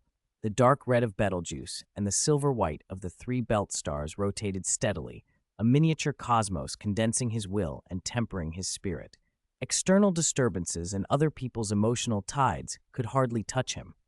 With the body as foundation, the soul as core, and Star Trek energy as the bridge, the 3 were being drawn toward a more perfect alignment. But lighting the 5th star had failed. The target was Bellatrix of the Orion constellation. It wasn't a matter of arithmetic or computation, it was a magical barrier. When he tried to integrate her, the model in his mind shook violently. The hard-earned balance of the 4 stars fractured, and a backflow of Star Trek energy made his temples throb. He had to break off the meditation. Still, failure was not without value. Attempting the integration polished his skill. To adapt to Bellatrix, he had to raise the precision of his control by another level, and each collapse and reconstruction strengthened his mental resilience. The 4-star model grew more stable, and the compatibility between Star Trek energy and soul deepened. Learning the limits had been significant growth. He opened his eyes as the giant squid in the lake drifted past the window, its massive shadow sliding across his face. He stood and walked down the corridor toward Gryffindor Tower. They had agreed to meet by the one-eyed witch statue on the 3rd floor, a place with little passing traffic. Sirius was already there, leaning against the wall, hands buried in the pockets of faded jeans, his gold and red robes hanging carelessly over his shoulders, and a dark muggle shirt showing beneath. Without James and Remus, the flamboyance and wildness that usually clung to him had settled. The rebellion in his gray eyes had softened into a more complicated gloom. When Regulus arrived, Sirius straightened a little and let his gaze drop to the crack in the flagstones, fingers picking at the stone. A letter came from home. Regulus said first, his voice calm and neutral. Sirius flinched almost imperceptibly. His Adam's apple twitched. Of course he had letters from home, heavy parchments full of his mother Walburga's anger and accusation. Every line demanded to know why he had betrayed the family, why he'd picked Gryffindor, why he kept company with Muggleborns. There were also letters from his father, Orion, colder, less violent in wording, but filled with the family's future and expectation. The implied weight of the Black name made him resist all the more. He had replied to none of them. At Hogwarts he had found his own circle, James's enthusiasm, Remus's quiet steadiness, Peter's eager submission, and for the first time he felt free of the oppression of number 12, Grimmauld Place. Gryffindor suited him, friends, adventure, freedom. And yet, the black blood in him left a thorn of sensitivity and stubbornness. The word family sat like something he daren't touch. "They want you to come home for Christmas," Regulus added, watching Sirius's face. Sirius was silent a long moment, picking at the dust in the stone crack. Then he looked up, his gray eyes meeting Regulus's. They were full of resistance and confusion, with a wavering he hadn't known he had. He wanted to say, "I'm not going back," but the words came out as a tremulous question. Go back? To be with those people? Lestrange, Malfoy, Nott, Caro, those lackeys of Lord Voldemort? His brow tightened, his nostrils flared, and disgust hardened his expression. "You're going, aren't you?" Sirius said, anger and disappointment and a touch of worry in his voice. "You'll put on your dress robes, raise a glass, laugh with those Death Eaters, won't you?" Sirius had read Cousin Bellatrix's letters too, fanatic praise of Voldemort and an obsession with pure-blood glory. He knew the Black family would have to choose sooner or later, and he understood what that choice meant. Ranking people by blood, enforcing order through violence. That wasn't glory, it was a rotting shackle. Regulus stood in the winter light that slanted through the high windows, a long shadow falling at his feet. He watched the undisguised resistance in Sirius and understood that Sirius would never look back. He didn't try to persuade him. Some paths had to be walked alone, some stances upheld by oneself. His own life would be the signpost pushing Sirius the other way. Only if Sirius cut the Black family's ties completely could he survive the storm to come. "Yes," Regulus said, straightforward and without ambiguity. Sirius seemed to have expected it, and yet the words hurt. A sarcastic curl on his lips died. Wariness replaced it. He stepped back, leaned against the wall again, letting his black hair fall over his eyes. "I'm not going back. That isn't my home." "I know," Regulus said flatly. "I'm just relaying the family's message." "Regulus," Sirius looked up suddenly, intensity sharpening his tone. "Are you really going to take that path? To stand with them? To put on those black robes and wear that mask? You're clever, smarter than most of them. You can see what they're doing, killing, persecuting, ruling by fear." Regulus met Sirius's gaze. Sirius was a year and a half older, and the flamboyant shell he'd shown to the world had been shed now, leaving an edge that hadn't quite set. "I am walking the path of the Black family," Regulus replied, avoiding the heart of the matter. His voice stayed even. "Just as you are walking the path of Gryffindor, we've made different choices. That isn't the Black family's path. It's a path of destruction." Sirius stepped forward, urgency in his voice. "Do you think they'll tolerate the Blacks? They want obedient dogs. The moment you're no longer useful, they'll throw you away." Regulus watched him, said nothing. He knew Sirius spoke truth, but he let it be. It was the best arrangement. He reached out and gave Sirius's shoulder a light, almost casual pat. "Take care of yourself." Then he turned and left, the dark green of his robes leaving a trailing shadow in the corridor. He didn't look back. Sirius stayed where he was, brows knitted, confusion knotted with anger. Why would Regulus, who understood what these people were, choose to plunge in? Regulus had never been a fool. He'd shown intelligence, even ruthlessness, since childhood. That only made Sirius more baffled. Was it for the inheritance? Regulus had never seemed that interested. Was he brainwashed by their mother's pure-blood doctrines? But Regulus had questioned Walburga even as a child. Sirius realized, with a small sting, that his understanding of Regulus had always been shallow, labels like clever, eccentric, quiet. He didn't know what Regulus stared at in the night, what he thought about under the stars, or what purpose he believed he was serving by choosing this path. All he knew now was that from this moment on, he and Regulus had set foot on two roads that would never cross again. 51. Space Magic. The library was somewhere Regulus had to go before leaving school. He had a few books to return. It was so quiet there you could hear the soft rustle of pages turning. Most students had already packed their trunks and gone home, leaving only a few behind, hunched over reference tomes. Regulus wandered slowly between the stacks when a hesitant voice called from behind him. "Regulus?" He turned. Lily Evans stood there between two shelves, holding a thick pile of books, the top one Advanced Potion Making. Remember this site's domain.ukn.com for your reading pleasure. Lily. Regulus stopped and answered softly. She took a few uncertain steps closer, voice a little nervous. "I wanted to send you a Christmas present, but I don't know your home address." "You want the address?" Lily's green eyes searched Regulus's gray ones, hopeful. He was silent for a moment, then spoke gently but apologetically. "I'm sorry, Lily. The Black family address is protected by 33. I'm not allowed to speak it. There's a magical constraint. Besides, any outside correspondence, especially items coming from Muggle channels, can't be delivered directly." Number 12. Grimmauld Place was wrapped in powerful 27. The address itself contained strong 71 and was a closely guarded secret. Even if an outsider simply learned the address, it would trip the 47's alarm. And while Berga loathed everything to do with the Muggle world, if a gift arrived from a Muggle household, it would likely be destroyed, and receiving one might bring unnecessary trouble upon you. The color drained from Lily's face. She lowered her head. Her long red hair fell forward to hide her eyes. After a long moment, she spoke in a small voice. "Is it because my family is Muggle?" "It's not about that." Regulus shook his head. Grimmauld Place did have a Sirius, and if a family truly wanted to receive something, there were ways to manage it, but he couldn't tell her the truth. Any outsider knowing the address triggers the defenses, no exceptions. Even relatives who mention it casually can be cursed.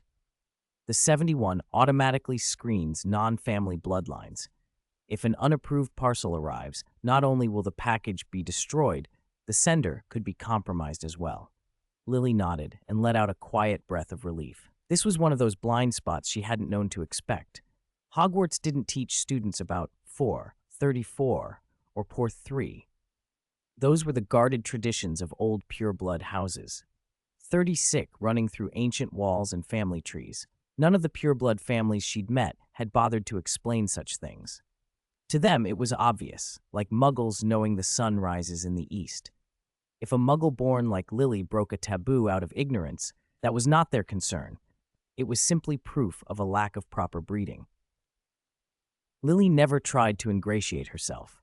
She had befriended Regulus out of respect and a sense of equality, rare in a wizarding world full of 28. As long as Regulus wasn't offended by her gift or rejecting her friendship, the address was irrelevant. She didn't press the matter. She hugged her books a little tighter, turned to leave, then paused and looked back with a small smile in her green eyes. "Then, can I bring the present to you after the holiday?" "You can," Regulus nodded, firmer this time. "If you don't mind, tell me your home address. I have a gift for you, too." Lily hesitated and then gave a genuine smile. "My home is number 4, Lilac Road, Cokeworth Town." "Merry Christmas, Lily." "You too, Regulus."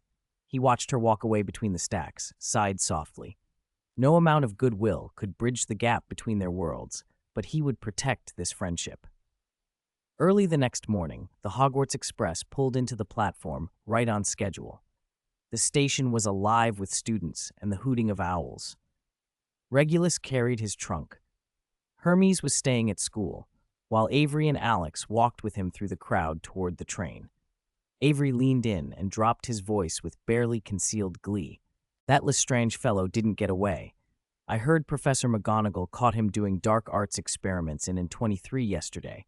He got hurt too, so he's stuck in the hospital wing over Christmas, and there'll be 63 after the break." Regulus raised an eyebrow but didn't ask for details. Rabaston's fate was hardly a surprise. Hermes and Avery's methods might not have been subtle, but they were effective. "Isn't that Potter and his lot?" Alex asked suddenly. Regulus followed his gaze.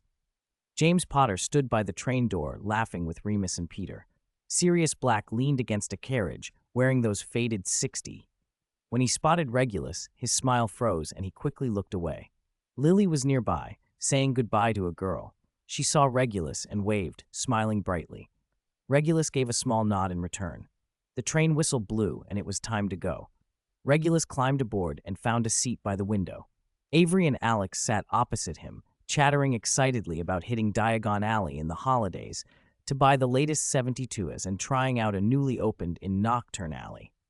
Regulus didn't join in. He watched the snow-smothered fields and farmhouses slide by like a still painting.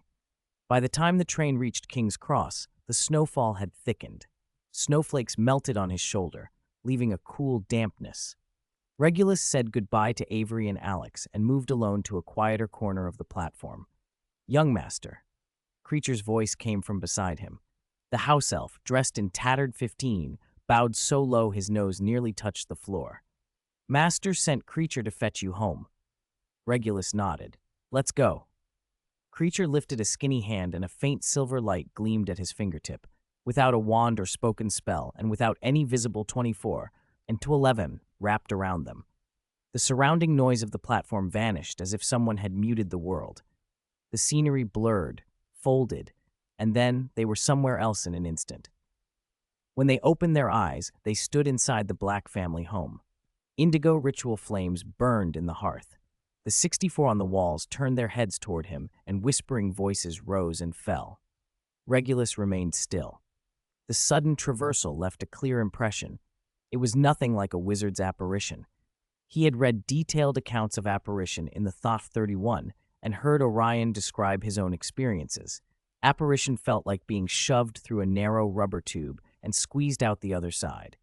A wizard had to focus entirely on locking onto the destination.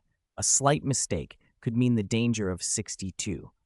The process was one of violent compression and struggle, like forcing your way through a 13. It involved resistance from space itself, and beyond a certain range, was impossible. Creature's 71 was different. There was no compression, no sensation of breaking through, no discomfort. It felt as if space itself willingly opened and offered them a path. In truth, they had simply moved from one point to another with no intermediate process. This was pure spatial displacement, movement that required no forceful struggle, more like traveling in harmony with the 16. Regulus flexed his fingertips and felt 71 glide softly over his skin. He began to think.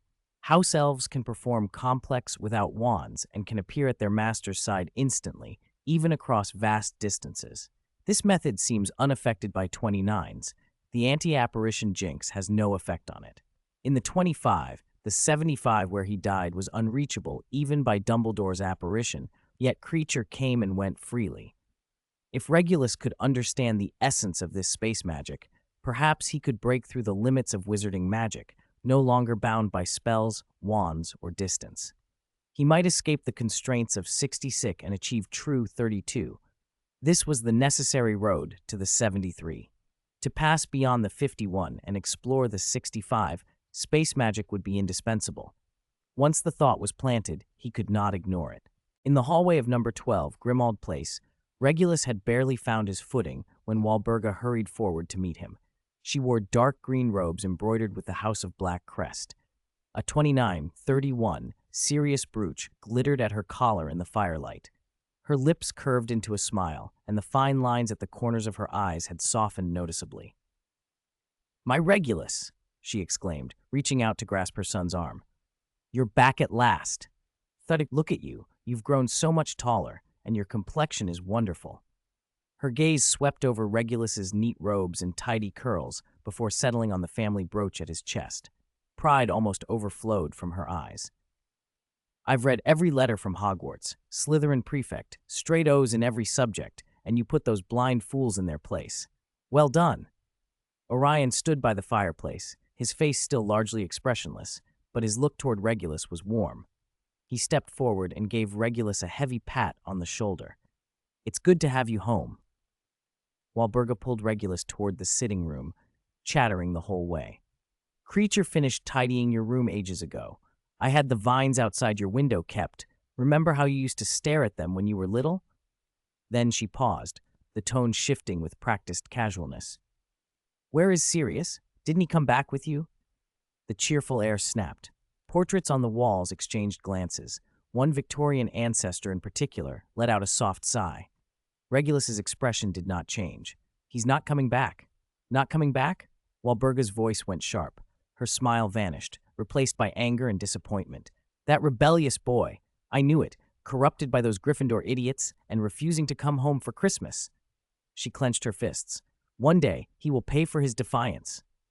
Orion frowned, but did not argue. He gave Regulus a look that said he needn't worry about it. Regulus did not mind. He had expected this reaction long ago. Walburga's anger flared and faded quickly. After a few more curses about Sirius, she turned back to him, her tone eager again. Forget that disobedient son. Tell me, what exactly did you do at school? Professor Slughorn said your potions are better than a fifth year's. Is that true? And Travers, didn't he provoke you? I heard you taught him a proper lesson. She clearly already knew the details from various channels, but insisted he tell it himself. Regulus followed her lead, describing the potions class and the incident with Travers plainly, without embellishment. Walburga listened with delight, frequently hissing out, "That's the sort of thing. A Black should never tolerate insult. Those who don't know their place must be taught." Dinner was set in the dining room. The long table was draped in deep red velvet. The silverware glinted coldly in the firelight. Creature brought out dish after dish: roast turkey, lamb chops, mashed potatoes, pumpkin pie, all the foods Regulus had loved as a child. Well, not the turkey. Regulus still found it dry and unappealing. Though only 3 dined, the table was crowded as if to fill the space left by Sirius's absence. As she served him, Walburga rambled on. The glory of the pureblood families rests on your shoulders. Look at the Malfoys. Lucius is decent, but he's behind you. The Lestranges, only Bella is somewhat presentable. Rodolphus is hardly adequate. Regulus had long since realized her fanaticism differed from Bellatrix's. Bellatrix worshipped Lord Voldemort himself, treating him like a god and willing to sacrifice everything to him. Walburga's fervor, by contrast, always centered on the glory of the House of Black. Voldemort's rise was simply a timely aid to restore that glory. Regulus listened in silence, a touch of nostalgia stirring. He remembered his 36 awakening at 10 months, Walburga's wild joy when she held him, her sitting before the family tapestry and recounting the ancestors' achievements again and again. Despite her bigotry, she had tucked him into bed on cold nights without fanfare. If there were another path to restore or elevate the House of Black without relying on Voldemort, Walburga might not oppose it, if only he could achieve it and show her. "What do you think of your classmates?" Walburga asked suddenly, eyes bright with expectation, though the answer seemed predetermined. Regulus set down his knife and fork, and with a faintly proud tone, said, "They're middling." Orion looked up. "Talent is uneven. Most are short-sighted," Regulus went on. "They focus on lessons and house rivalries. They can't see further than that." He did not linger on his peers' names. No one in this era matched his ability. Walburga listened with full approval. "Exactly. Not to mention the half-bloods and muggleborns. Some purebloods only live off their family name. They can't compare to you. Our Regulus is the finest heir of the House of Black." Orion set down his wineglass and spoke slowly. "There's no need to be ostentatious at school." His tone was calm, a reminder rather than a rebuke. "But your performance has not disappointed us." He turned to the window and lowered his voice. "Keep an eye on Sirius. If there's a chance, make sure he knows the family still thinks of him." Walburga's brow tightened. She wanted to say something, but fell silent, slicing into the turkey with a viciousness that seemed to vent her frustration with Sirius. Dinner ended with Walburga's chatter and Orion's occasional interventions. As Creature cleared the plates, Orion told Regulus, "Freshen up, then come to my study." Regulus nodded. He knew the real family conversation would be with his father. Walburga was fine for surface matters, family glory and school accomplishments, but not for anything substantial. She was less rational than Narcissa, who could offer useful counsel. Half an hour later, Regulus knocked on Orion's study door. "Come in." The study smelled of ink and old books. Behind a massive mahogany desk, Orion sat with an open copy of the Wizengamot collection of magical law. He closed the book, leaned forward, and examined Regulus closely. "Only half a year, and you've changed so much," he said, a hint of sentiment in his voice. "You stand straighter, your manner has steadied. You don't look like an 11-year-old, but like a wizard who can stand on his own." Regulus stood before the desk, silent, waiting for his father to continue. Orion's fingertips tapped the wood. "I told you long ago to be careful at school and not to draw too much attention. In my later letters, I said hiding one's brilliance can be more important than showing it." His eyes held mild puzzlement. "I thought you were a man I could speak to as an equal, but your actions at school show you did not heed me." Regulus paused, thinking quickly. He had understood his father's meaning and had restrained himself.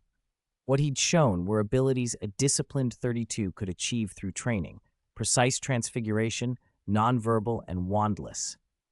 Strong defenses, impressive, but within the expectations for one of his caliber. He had never revealed the true depth of star path meditation, never exposed his exploration of 5, and had certainly not disclosed the advanced knowledge his transmigrator's soul granted him. Yet even that measured performance had exceeded expectations. "I have already restrained myself," Regulus said, meeting Orion's eyes. His tone was calm and firm. "What I showed is only what I consider a normal level of ability." Orion arched a brow, skeptical. "Once personal power reaches a certain point in our world, it can change many things," Regulus continued. "A family's stance, how others treat you, the resources available, these all connect to strength. I need people to see my worth to gain support. That benefits the Black family and me," he added quietly. "And what I've shown is only a small part. My true power has not been revealed." A flicker of surprise crossed Orion's face. Then he fell into deep thought. Chapter 53. Showdown with Orion. Orion remembered the oddities of Regulus's childhood, awakening to star energy at 10 months old, speaking complete sentences at 1, and a comprehension of star energy that far surpassed his peers. Reason told him that what his son claimed might be true. "How much can you actually do right now?" Orion asked.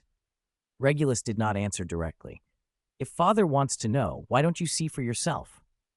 A strange light flashed in Orion's eyes as he rose. "Follow me." At the end of the study hung a seemingly ordinary portrait of the House of Black. Orion stepped forward and tapped the small Sirius pattern in the bottom right corner with his wand.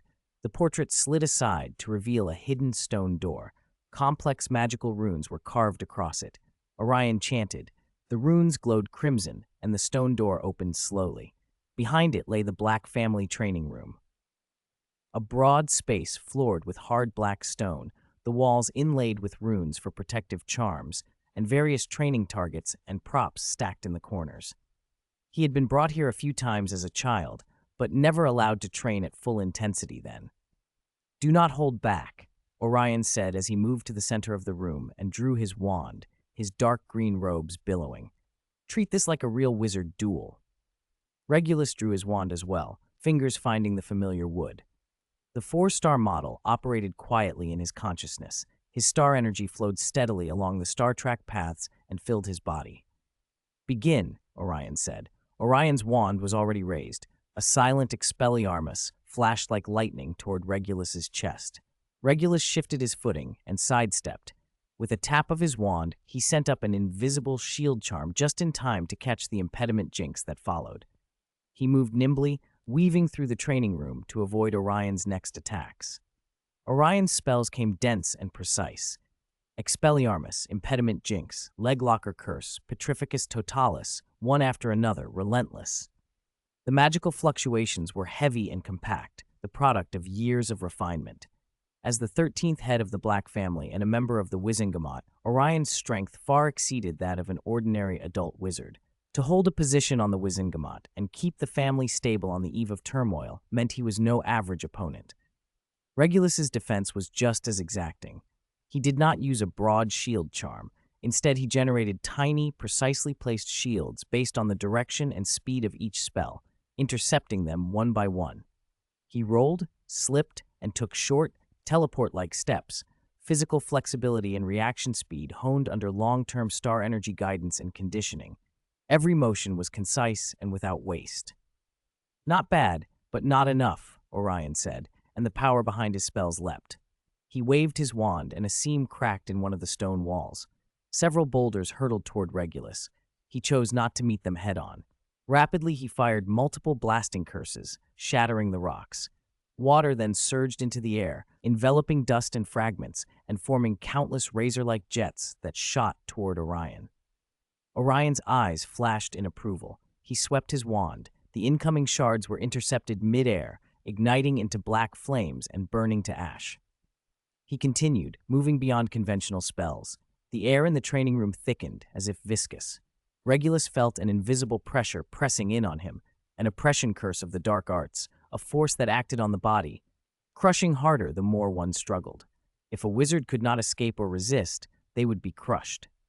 Regulus inhaled and let his star energy erupt.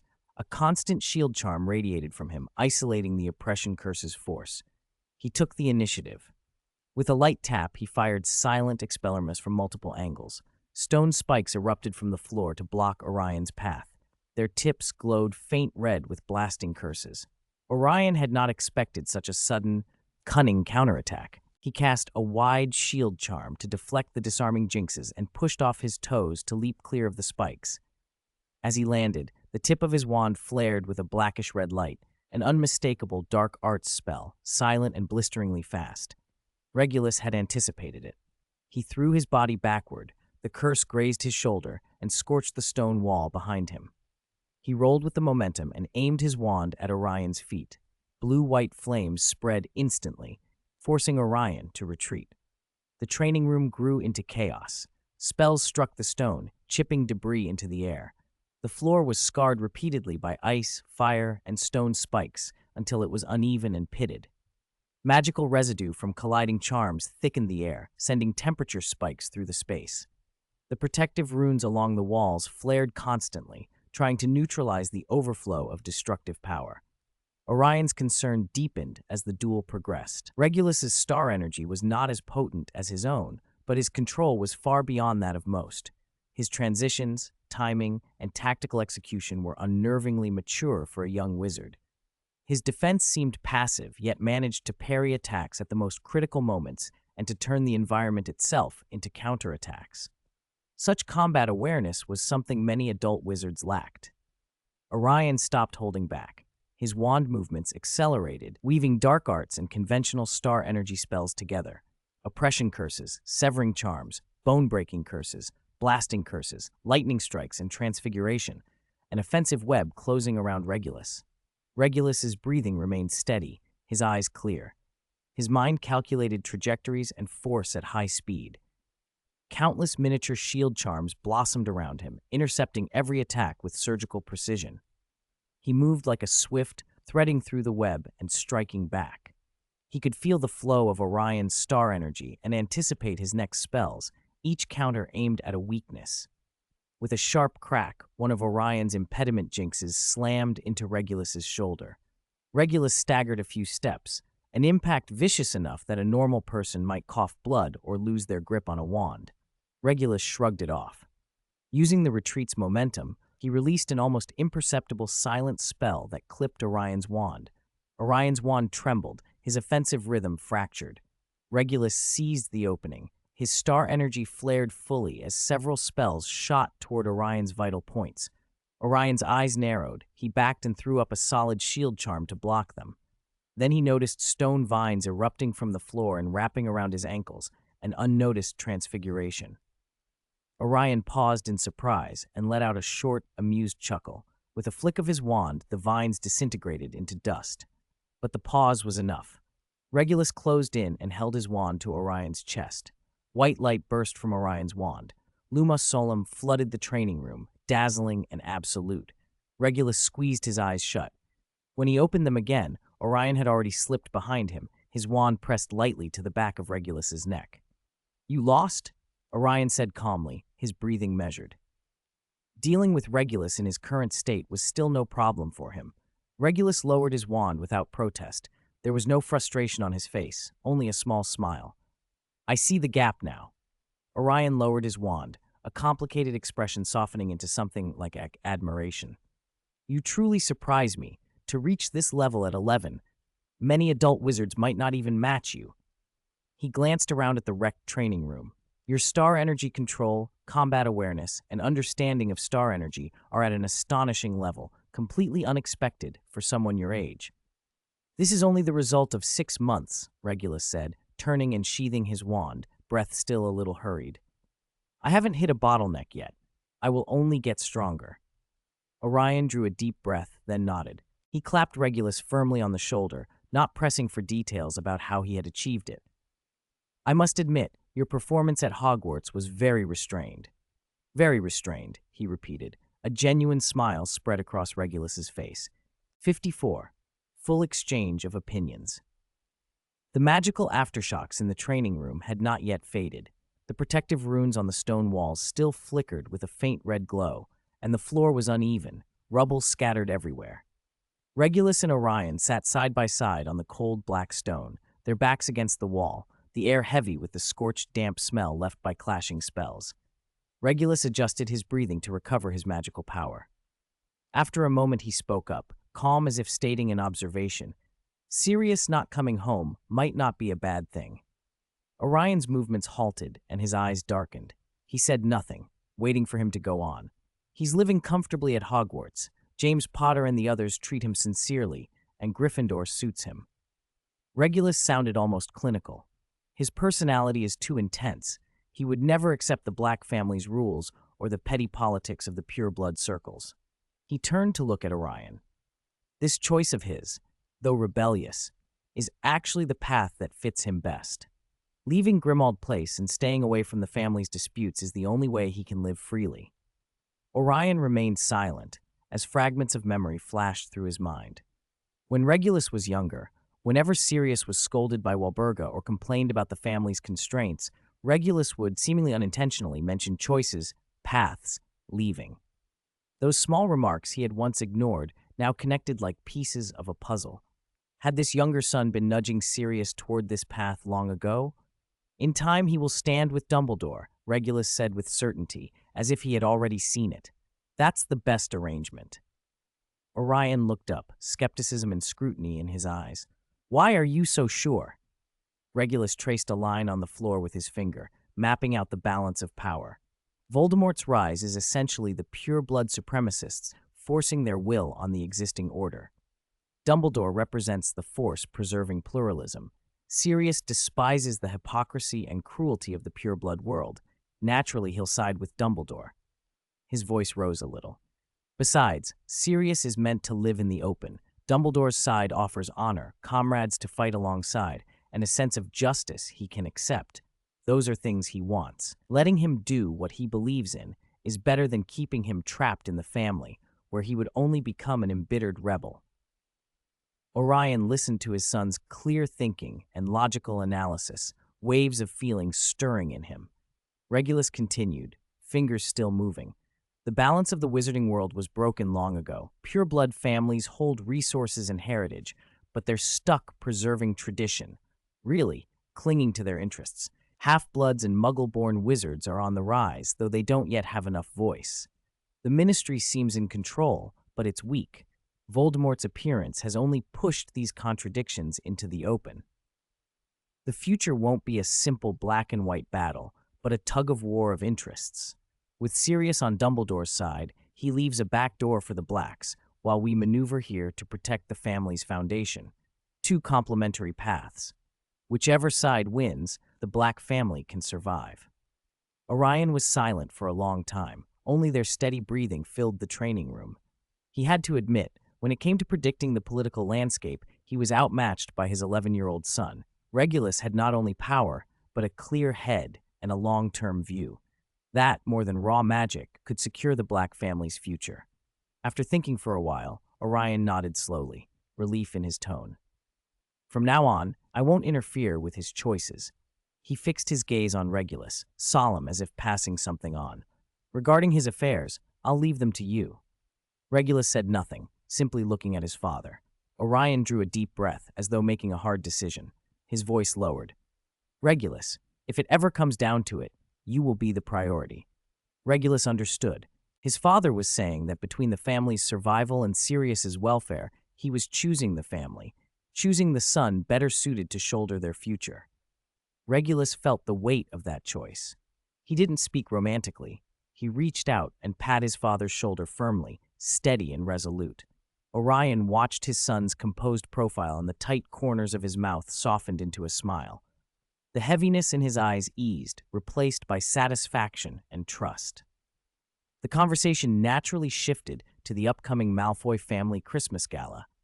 At the Malfoy gathering, families from all walks of life will be present, Orion said, then added, I want to hear your thoughts. Regulus had already prepared an answer. If Lord Voldemort wants loyalty, we give loyalty. If he wants resources, we provide resources. But we cannot be like the Lestranges, he added. We can't bind the family's fate entirely to him. He recapitulated the plan he discussed with Narcissa. We must show loyalty on the surface while keeping our independence in secret. He needs the power and prestige of the Black family, so we use that as a bargaining chip to preserve our decision-making room. We won't be the ones to provoke, nor will we obey blindly. At critical moments, we must retain judgment and avoid being absorbed completely. Orion listened, tapping his knee. What you're proposing aligns largely with the family's plans. He spoke with the shrewdness of a longtime patriarch.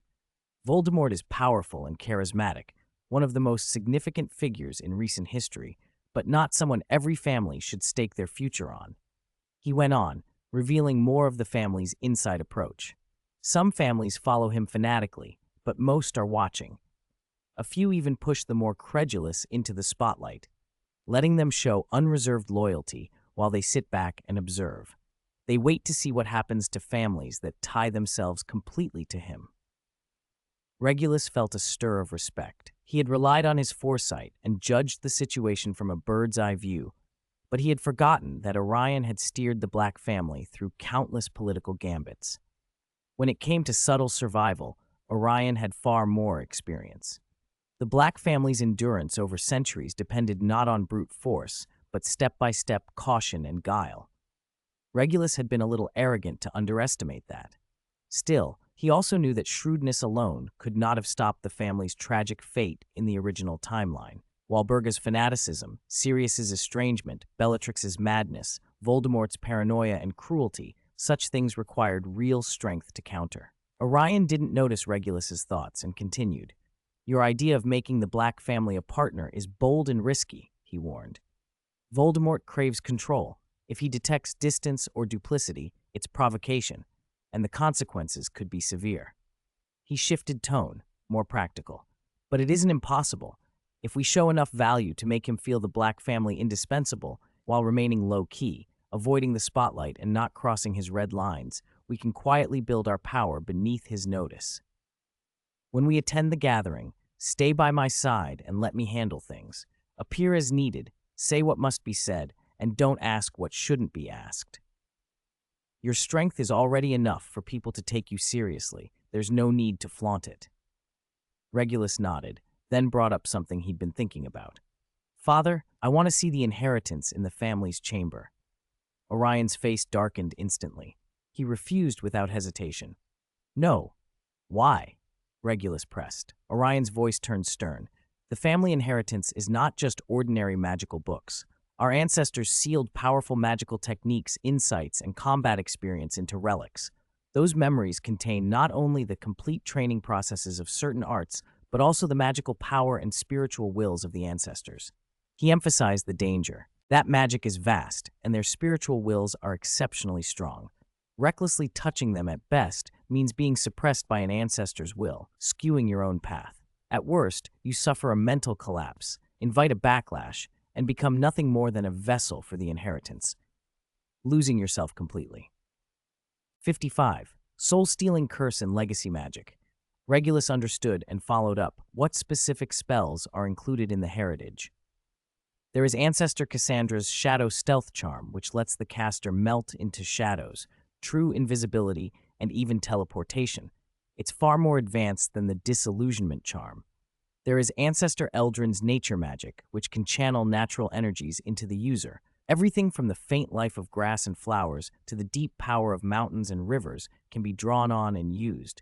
There is Ancestor Aurelius's Sky Volcano Curse, which doesn't need terrain.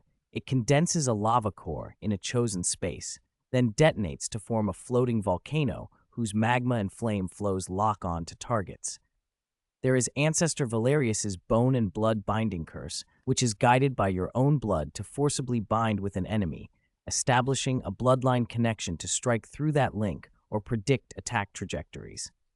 There is Ancestor Sevia's soul healing charm, capable of repairing damage to the soul. And the Space Anchor charm can set invisible anchors in the void to stabilize spatial structure, resisting apparition ambushes and other space warping effects. Orion listed them with reverence for his forebears. These spells are all extraordinarily powerful, but equally dangerous. Especially nature magic, lose concentration and you can be overwhelmed by violent natural energies. Ancestor Eldrin died from siphoning too much. The Sky Volcano Curse drains enormous mental energy. The slightest distraction can make it spin out and injure the caster. The memory imprint of each heritage is enough to make even an adult wizard hesitate. Regulus felt his pulse quicken. Nature magic resonated with his earlier experiment guiding the mandrake's lethal energies. This might be the way to extract what he needed. "I can handle it," he said. He wanted them all. Regulus said firmly, "What I showed you before wasn't everything. My spirit is far more resilient than an ordinary person's, and my soul is stable enough to bear the ancestor's memory imprint." Orion frowned in disbelief. "I admit you have great power, foresight, and wisdom, but spirit and soul strength aren't measured by that alone. The will of the ancestors has been nurtured and settled over thousands of years. It's far stronger than you imagine. Even I wouldn't dare say I could resist it completely." He couldn't believe an 11-year-old could combine such power and wisdom with a spirit and soul like that. It defied reason. Regulus knew words alone wouldn't convince him, so he looked into his father's eyes and suggested, "Why not try the Imperio?" Regulus had his reasons. In the original story, Harry Potter could resist Barty Crouch Jr.'s Imperio in his 4th year. How was Regulus different? Orion paused, then understood. The Imperio acts directly on will and spirit. Resisting it is the clearest test of mental strength. He had intended to refuse. The Imperio is unforgivable for a reason, but seeing Regulus's determined face and recalling the boy's earlier feats, he decided to try. "Fine." Orion stood, raised his wand, and spoke solemnly. "I'll control the intensity, start weak and increase slowly. If anything feels wrong, tell me at once." Regulus stepped back a few paces to give them distance. Orion cast the Imperio. A wash of deathly gray intent surged toward Regulus's consciousness. He felt an external will trying to invade his mind. Cold, compulsive whispers guiding him to perform simple actions. Raise your hand, turn around, drop your wand. It sought to seize his limbs and distort his judgment.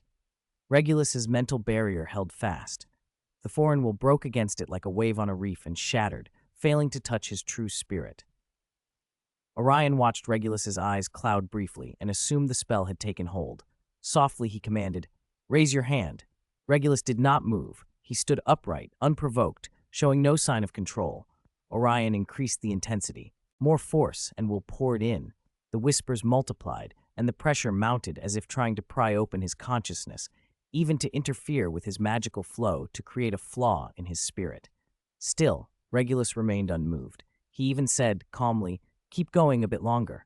I want to feel it some more." Orion stared, wand hand loosening unconsciously. Who would ask for the Imperio to continue? This was one of the unforgivable curses, a form of mental torture. Most people either fought with all their might or were instantly controlled. To completely resist and then request more was extraordinary. Even more astonishing was Regulus's composure. No struggle, no disruption of his magic, steady breathing. He reacted as if to a trivial charm rather than a curse designed to rewrite the will. The mental tearing that typically accompanies resisting Imperio was nowhere to be seen. Such steadiness from an 11-year-old was beyond exceptional. Even elite aurors might not manage it. Orion could have intensified the attack to a corrosive degree, even risk causing permanent soul trauma, but he didn't. There was no need with his own son. This level of mental strength was more than enough to handle the heritage. He withdrew his wand. Regulus's eyes were clear, untouched, his magical flow steady as ever, as if the Imperio had never taken effect. "Your mental strength," Orion said, voice edged with excitement, is truly sufficient to withstand the ancestors' memories. He sheathed his wand and after a thoughtful moment said, "Follow me." As he turned, the corners of Orion's mouth twitched into an involuntary smile and his step quickened. After a little while, he asked casually, though with unmistakable expectation, "Is Sirius like you?" Regulus fell a little silent at the question. "Mr. Black, what are you hoping for?" He thought. He answered awkwardly, "He is very healthy." Orion coughed once and said no more, leading the way to the stone door deep within the training wing with Regulus close behind. They passed hidden corridors and arrived at the family's chamber of secrets. The chamber door was hewn from a single piece of stone and carved with ancient runes that radiated a heavy, old magic. Orion chanted an obscure spell. The runes glowed red in sequence, and the stone door eased open with the scent of accumulated years spilling out. The chamber inside was spacious and solemn. Magical torches set into the walls lit a central stone platform on which a dozen fist-sized crystal balls rested, each with a faint silver light and flickering images barely contained within. "This is the family heritage," Orion said, moving to the platform with awe. He turned to Regulus and spoke seriously. "When you touch a crystal, it will trigger the ancestors' memories directly. You must not resist, accept and understand, then make it your own. If you feel your spirit can't handle it, disconnect immediately. Don't try to be brave." Regulus walked to the platform and reached for the leftmost crystal ball, Ancestor Eldrin's nature magic. His fingertips touched the glass. A cold ripple passed through his hand, and in the next instant, a vast tide of magical energy and memories poured into his consciousness. He saw Ancestor Eldrin sitting quietly among mountains and forests and felt the insight into binding oneself to all living things. The impact wrapped around his spirit. Regulus clenched his teeth and let his consciousness barrier expand to accommodate the heritage. Orion stood ready at his side, watching Regulus's face and prepared to interrupt if the boy lost control. He saw Regulus tremble slightly and cold sweat appear on his brow, but there was no collapse. The awe in Orion's heart deepened. Regulus had immersed himself in the memories. Eldrin's entire understanding of nature's magic unfolded clearly in his mind. Still, Eldrin's nature magic sprang from a unique affinity, something like parcel tongue. Regulus did not possess that innate trait, and that limitation showed even as he grasped the theory. After an uncertain amount of time, Regulus slowly withdrew his hand and stepped back from the crystal. "How was it?" Orion asked promptly. Regulus's mouth tugged downward slightly. "It was, all right." 56. The Malfoy's Christmas Dinner. The crushing sensation of apparition was stronger than Regulus had expected. Orion's arm held him firmly as they came through, making it feel like being forced through a narrow rubber tube. His organs were briefly squeezed before everything snapped open the next instant. When his feet found the floor, Malfoy Manor stood before him in the moonlight. The ivory stone walls gleamed coldly. Spires pierced the night sky, and the gardens outside the grounds were immaculate, magical lanterns lighting the paths in a steady procession. The manor gates stood wide, and two neatly dressed house elves bowed in welcome, the Malfoy crest embroidered on their collars. The air smelled of champagne, roasted chestnuts, and warm spices. From somewhere in the house, the low, lilting notes of a string quartet drifted out, fitting music for a pure-blood family's banquet. "Quite a few people have arrived," Orion said, straightening his pitch-black robes and brushing the family brooch at his chest with the tips of his fingers. "Follow me. Speak little, observe more." Regulus nodded and glanced at the guest list stitched at the door in gleaming gold thread. Lestrange, Caro, Knott, Yaxley, Cuthbert, Travers, Goyle, Crabbe, all names from the Sacred 28 who leaned toward Lord Voldemort, and a smattering of neutral pureblood families sent to watch how things would unfold. Inside, the marble floor shone like a mirror, reflecting the gilded reliefs on the pillars, scenes of past Malfoy heads forging pacts with dragons and griffins. The furniture was dark walnut, armrests and chairbacks carved in leafwork, cushions of cool, silver-green velvet that were smooth yet firm. In one corner stood a life-size silver statue of the first Malfoy patriarch, brandishing a wand. A crystal set in the wand's tip caught and scattered light into tiny, twinkling spots across the floor. People clustered in the main hall, mostly draped in silver green, dark green, and deep red. Wizards held champagne flutes and spoke in low voices. Witches' skirts swished as they laughed softly. Guests continually broke away to greet Orion. "Mr. Black, long time no see." A man with a handlebar mustache raised his glass. He was the current head of the Yaxley family. "Regulus?" "Yaxley." Orion inclined his head to introduce him. "This is Regulus." A handsome young man. Yaxley's eyes lingered appreciatively. Regulus nodded. "Mr. Yaxley." A short, stout lord bustled up next, Old Crab, head of the Crab family. His smile was broad, but his small eyes were sharp, the sort of man who always sided with strength. "Orion." Old Crab grasped Orion's hand in a businesslike shake. The formal pleasantries of pure-blood society exchanged. Orion's nod was slight, his voice flat. "Crab." He stepped aside to let Regulus forward, hat gesturing with his chin. "This is Regulus." Through the crowd, Lucius and Narcissa stood at the center of the hall receiving guests. Lucius wore flawless silver-green robes, his pale hair impeccably combed. He held a wand inlaid with a sapphire and smiled with practiced reserve, every inch the head of the manor, carrying the current pinnacle of Malfoy influence. Narcissa stood beside him in white, her hair gathered into an elegant bun, all poise and quiet authority. She already wore the bearing of the mistress of Malfoy Manor. "Uncle Orion, Regulus," Narcissa said first, her voice soft as she allowed her eyes to rest on Regulus for a beat. "Lucius," Narcissa. Orion offered a brief handshake to Lucius. "Is your father well?" "Father is resting inside. He'll be out shortly." Lucius's gaze slid to Regulus. "Regulus, Mr. Malfoy." Regulus kept a proper posture. "Call me Lucius. Narcissa often speaks of you, the most outstanding of the Blacks."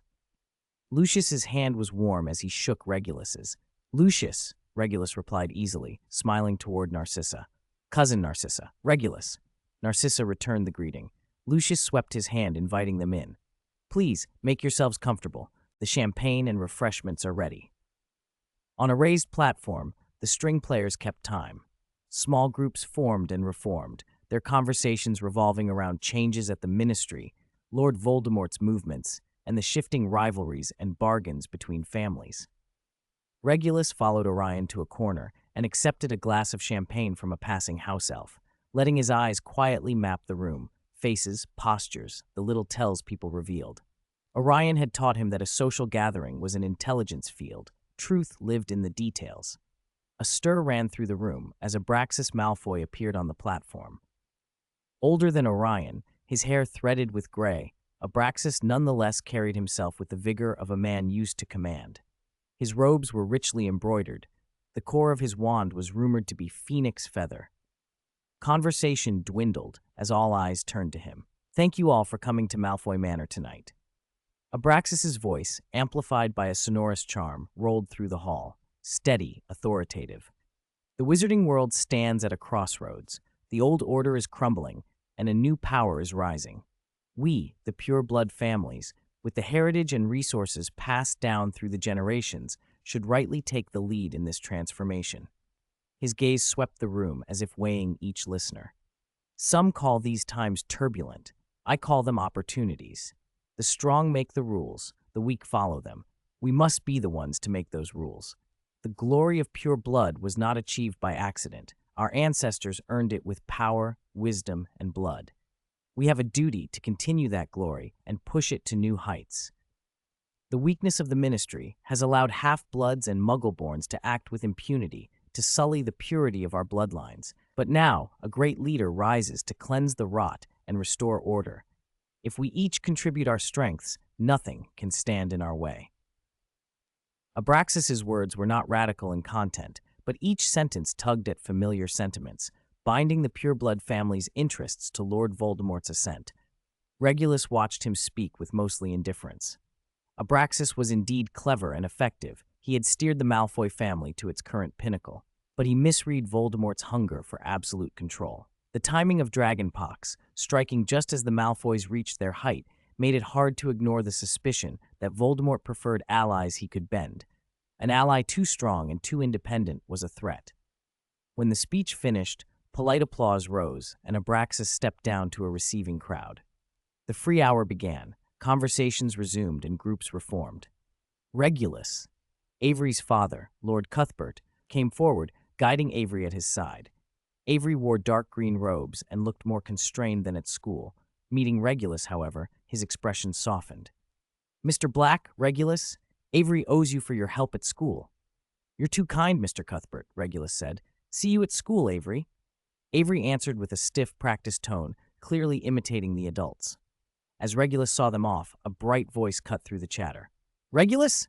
Bella wore deep red and carried herself theatrically, Rodolphus Lestrange at her elbow, tall, severe, eyes alight with the same fanatic gleam as Bella's. The two were engaged and staunch supporters of Lord Voldemort. "Cousin Bella, Mr. Lestrange." Regulus inclined his head, guarded in tone. "Look at the pride of our black line." Bella seized his arm with more enthusiasm than was comfortable, her eyes wild. She raised her voice, drawing a few glances. "That lord has already noticed you. This is a supreme honor. We, the Blacks, must stand at the very front serving the great cause. 57. Waiting for you to be finished." Regulus watched the undisguised fanaticism in Bella's eyes and felt nothing stir within him. For someone like Bella, family ties meant little. Only shared goals and interests held relationships together. That common purpose was loyalty to that lord. He echoed Bella's words without hesitation. "You're right, cousin. I'll work hard to improve myself and live up to the family's and that lord's expectations." Just the right amount of encouragement. Bella laughed, delighted. "I knew you were the sensible one. You're much better than that idiot Sirius. When you're older, we'll serve that lord together and show everyone the strength of the Blacks and the Lestranges." After exchanging pleasantries with Bella and Rodolphus, Regulus used the moment to slip away. He could feel many eyes on him. His performance at Hogwarts and the Black family name made him a recruit worth courting at a gathering like this. Now he also had the attention of Lord Voldemort. Some looks were genuinely admiring, some calculating, some openly hostile. None of it surprised him. "Regulus." Lucius's voice came from behind. Regulus turned. "Lucius." "A private word?" Lucius gestured toward the west side terrace and led the way. Regulus nodded and followed. Narcissa joined them and stood beside Lucius, as if to witness the conversation. The terrace wind was chill, lifting the hems of Narcissa's pale robes. The garden below lay quiet in the moonlight. Lucius leaned on the railing, swirled his wine with the tip of one finger, and glanced once toward the main hall before speaking in the slow, measured Malfoy drawl. "The champagne tonight is excellent, an imported vintage from France. My father had someone procure specially." Regulus stood opposite him, silent, waiting. Lucius did not mind and went on, "But however good something is, it depends on who drinks it. Some people don't deserve it. Forcing their way in only wastes fine things." His gaze swept over Regulus's face. "Don't you agree?" "Making the best use of things is the right way," Regulus answered evenly, neither taking the bait nor giving offense. "Exactly," Lucius chuckled, deliberate as ever. "Things have been unstable lately, and there are always those who want to rush to the fore, desperate to show off all their family's wealth so no one doubts which side they're on." He meant the Lestranges and others fully committed, and he was testing how far the Black family would go. "You should understand the situation. That lord's power is rising, and many at the ministry have already made their positions clear. We, the pure-blood families, must choose." "The Malfoy family's choice is clear," Regulus said, glancing up. "Each family chooses its path. Some take shortcuts, some prefer steadiness." "Yes, but choices are not all equal in depth." Lucius studied him. Regulus felt a small stir. Was this the Malfoy stance? It echoed Orion's thinking, but talk was not yet a policy. They would still have to live in the shadow of that lord. Regulus looked back toward the main hall, where Orion and Abraxas were talking among other family heads. "My father's stance is plain, to support that lord and preserve pure blood glory." "Anyone can make a superficial declaration," Lucius said, shaking his head. Regulus glanced at Narcissa. She was watching him too. He knew this talk with an 11-year-old must have been Narcissa's idea, but it was precisely what he wanted. He smiled suddenly and reached for Lucius's hand. Lucius hesitated, then smiled in return, sincerely this time. He stepped forward, gripped Regulus's hand firmly, and gave it a couple of hearty shakes. "You're more mature than I expected," he said, admiration in his eyes. "To have such insight at 11 is rare." "You flatter me," Regulus said, smiling back. His mind drifted for a moment as he looked at the animated Lucius before him. He pictured a day 20 years hence. Malfoy Manor, made dark and bloody as that lord's base, stone walls spattered with blood, the hall filled with the bodies of Death Eaters and with wanton slaughter. He imagined Lucius, wand gone, kneeling before that lord, stripped of possessions and dignity, struggling to survive for his family's sake. Power's pinnacle and its abyss are often just a step apart. The Malfoys were a household to win over, but not yet. Abraxas still held sway. Abraxas's death would mark not only a transfer of power within the Malfoys, but also signal Lance, that lord's purging of dissidents and consolidation of control. Only when Lucius truly led his house under oppression might a deep alliance with the Blacks become possible. "What are you thinking about?" Lucius's question snapped him back. "About sending a wedding gift to my cousin," Regulus answered, meeting Narcissa's eyes. His tone softened. Narcissa's smile brightened like a white rose in a warm breeze, touched with genuine warmth. How thoughtful. She pressed a fingertip to her mouth, a little shy gesture that still kept her noble poise. "The date for Lucius and me hasn't been set in stone yet." Lucius glanced at her, a soft smile in his eyes, then looked over at Regulus and nodded.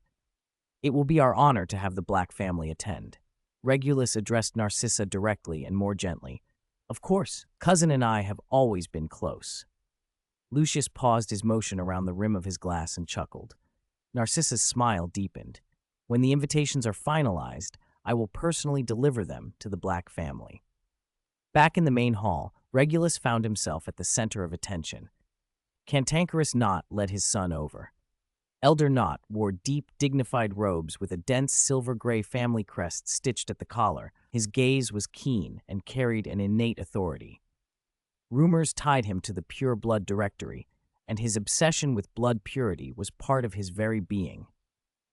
Young Knot harbored a thinly veiled hostility toward Regulus, but dared not show it. Regulus recalled him from their Quidditch dispute, the same fellow who had questioned his standing. Cygnus Rosier followed with his daughter, smiling gently and moving with refined manners. The dark thorn patterns on his robes were the Rosier family's signature, subtle, costly elegance. Among these people, some came seeking genuine friendship, some showed goodwill for family advantage, and some hid malice. Regulus could feel the difference with unnerving clarity. There was a man who offered a friendly smile and a gentle handshake, but his magic betrayed malice, like poison seeping beneath the skin. Such a person was either foolish or incompetent. Truly dangerous men hid their intent perfectly, smiling as they planned to strike. Someone who could not even conceal his ill will was not worth much notice. A little attention, and they could be ignored. Then a crude, obvious hostility broke through, unsubtle but unthreatening. Regulus turned toward it. Alge Travers stood not far off, clutching a champagne glass, his face flushed with anger. Regulus met his glare calmly, with a hint of provocation.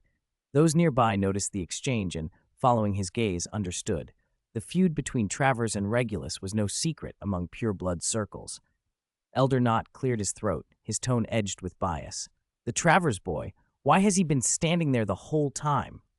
A younger Yaxley sneered, probably still sulking over that Hogwarts incident. Eyes turned as one toward Alge Travers, mocking and scornful. Alge's face went crimson. The glass in his hand trembled. He moved as if to strike out, but was restrained by his father. The head of the Travers family wore a terrible expression, gave Regulus a stiff nod, and hauled Alge away. Watching Alge's humiliating retreat, Regulus felt a flicker of amusement. 58. Christmas Gifts. On Christmas morning in Cokeworth, a thin mist clung to the air, beating into tiny droplets on the window panes. Inside the small house at 4 Privet Drive, however, it was warm and cozy. Firewood crackled in the fireplace, its orange-red flames licking the hearth and casting a soft glow across the living room carpet. It was a typical Muggle home, modest, not large, but filled with warmth. The sofa wore a faded checked slipcover. Uncleared breakfast plates sat on the coffee table, their rims still smudged with jam. In the corner stood a modest Christmas tree, wrapped in colorful paper streamers and tiny fairy lights.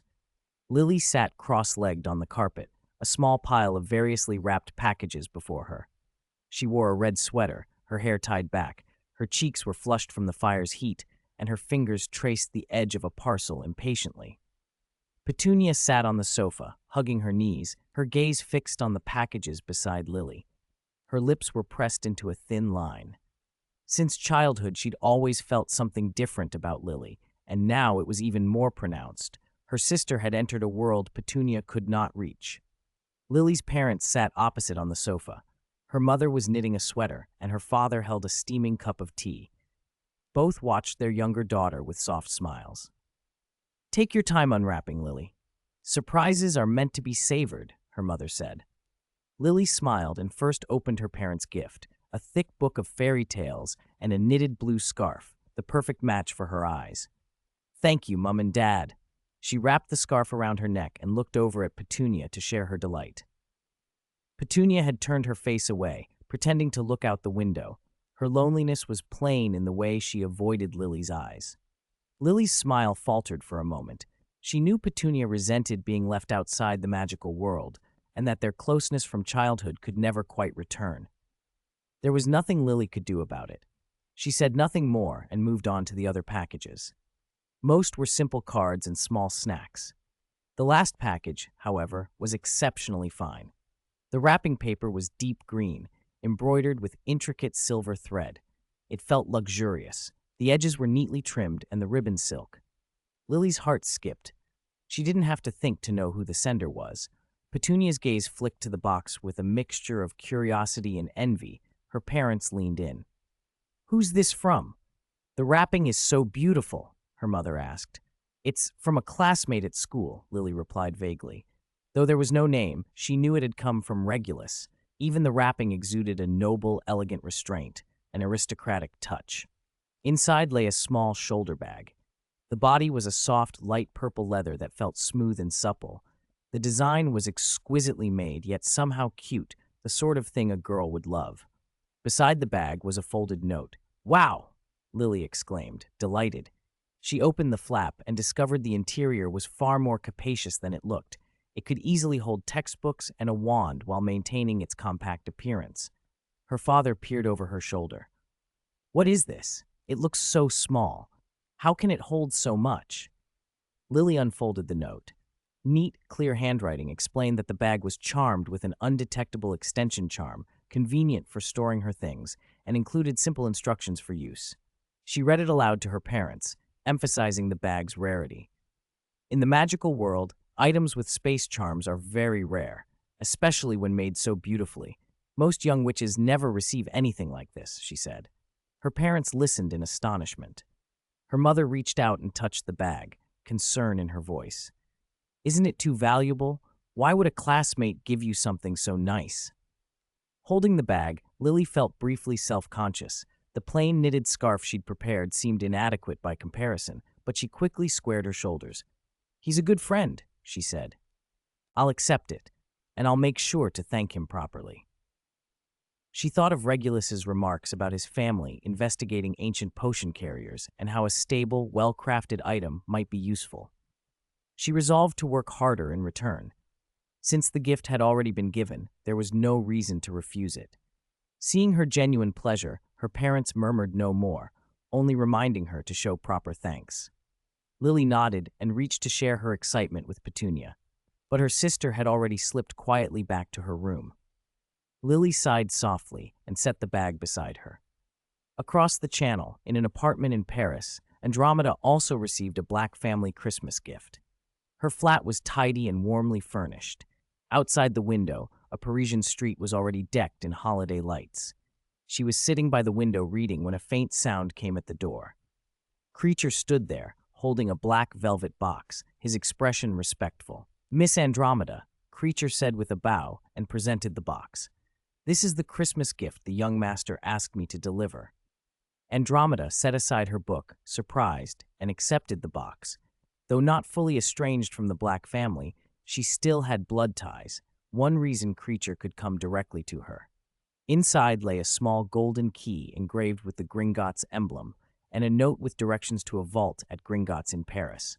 Creature added, "The young master says, if no one asks, don't tell," and vanished as quietly as he'd come. At the Potter household, Christmas was lively and loud. James Potter wore a garish holiday sweater and performed tricks in the living room with his wand, turning an apple into a small singing bird to the delight of onlookers. Sirius lounged on the sofa, laughing, a mug in his hand. He had thrown himself into life with the Potters, free from Black family rules and reproach, surrounded instead by friends. The shadow in his eyes had long since lifted. His smile was open and genuine. Mr. and Mrs. Potter sat contentedly, watching the children play. In a grim little house on Spinner's End, Severus Snape sat at a cold table, unwrapping the only Christmas gifts he'd received besides anything from Lily. A parcel had arrived by Owl. The wrapping was plain, unmarked. Inside were two pieces of parchment, one a handwritten potion recipe, the other a basic dark arts spell. Snape's fingers felt stiff as he read. His eyes brightened, and he clutched the parchments to his chest. A single line on the note read, "Effort has its reward. Knowledge requires accumulation." He knew at once this was Regulus's payment for passing on information. Snape had forwarded messages for Regulus before, tasks he'd considered trivial, and he had never expected any return. He'd always pegged Regulus as another proud, pure-blood noble, aloof and unconcerned. That Regulus would repay him and see him as a collaborator exchanging knowledge for effort stirred something unfamiliar within Snape. Carefully, he slid the parchments into his most treasured potion book and picked up his wand, eager to try the dark arts spell. Then he paused, remembered the trace, and set the wand back down. Night had fallen by the time Orion Malfoy apparated back to number 12, Grimmauld Place, with Regulus after their family's banquet. Kreacher was waiting, bowing as they entered. "Master, young master, supper is prepared." The living room fireplace still burned, and Kreacher had already set the dining table, steaming cream of mushroom soup, truffle-baked snails, and a fresh fruit tart. Regulus and Orion took their places facing one another. Regulus lifted a spoonful of the thick soup. Warmth spread through him, easing the chill left by the banquet, whose portions had been exquisite but restrained. 59. Natural magic ancestor Eldrin's legacy of nature magic had been imprinted directly onto Regulus's consciousness. It wasn't a list of spells. It was a map of mana flows, methods for resonating with the world, and the ancestors' hard-won insights into natural magical energy. Natural magic has attributes, trajectories, and a temperament. It's alive, like wind that skirts obstacles or water that follows a channel. It requires resonance and guidance, not brute plundering. The ancestor had been born with a bridge to that world, an ability to speak with natural magic and see its currents as clearly as others see with their eyes. Regulus had neither those eyes nor that fortune, but he could sense the feelings and states of plants, another form of perception. Like a blind man feeling an elephant, he could not take in the whole picture at once, but he could trace enough of its contours. That would have to be enough. Eldrin's legacy carried decades of experience, which paths of natural magic were viable, which were dead ends, where traps lay, and where treasure hid. Regulus would have to make that path his own. He remembered his earlier experiment with daisies, guiding mana from a healthy 26 to repair a damaged companion. It had worked, but inefficiently. Now he understood why. He had treated the energy like water to be scooped in a bucket, while Eldrin's method was to dig channels and guide the flow. Of course, inheritance alone was not a shortcut to mastery. If it were, Grindelwald or Lord Voldemort could have assembled armies of inheritors long ago. A legacy carried the ancestor's spirit and will, condensed from a lifetime of effort. There were no guarantees of instant power. Regulus needed it to digest the legacy, break it down, remake Eldrin's insights into his own skill. "Kreacher, bring a few pots of 23, he called, sitting at the wooden desk in the attic. The house elf appeared immediately, nose nearly scraping the floor, carrying 3 pots of lushly. Their leaves were emerald and thick, edged with a fine fuzz, a magical plant famed for its healing properties. Pure-blood families often grew it in their greenhouses. Its essence could be brewed into 25s, and its magical energy had a defensive, restorative quality, making it resistant to corruption by the dark arts. "Young master, these were just taken from the greenhouse, freshest," Kreacher rasped. Regulus nodded and set the pots by the window. Sunlight washed over the leaves. He reached out, palm hovering above one, and let his magic settle over it. Following the logic from the legacy, He first attuned to the 23's flow, feeling the energy move along the leaf veins and gather at the tips, warm and gentle. He let his own mana sway with it, searching for synchronization nodes. This step was far more precise than his previous attempt with the 26. The Legacy's notes let him locate the main channels quickly and avoid the plant's defensive nodes. After 15 minutes, he felt a faint warmth slide into his palm, plant magic, fresh and different from his own, gentle but firm. He guided that warm current to his fingertip and condensed it into a pale golden bead. On a whim, he made a shallow nick on the skin beside the bead, just enough to redden. He rolled the bead over the cut. The sting vanished instantly.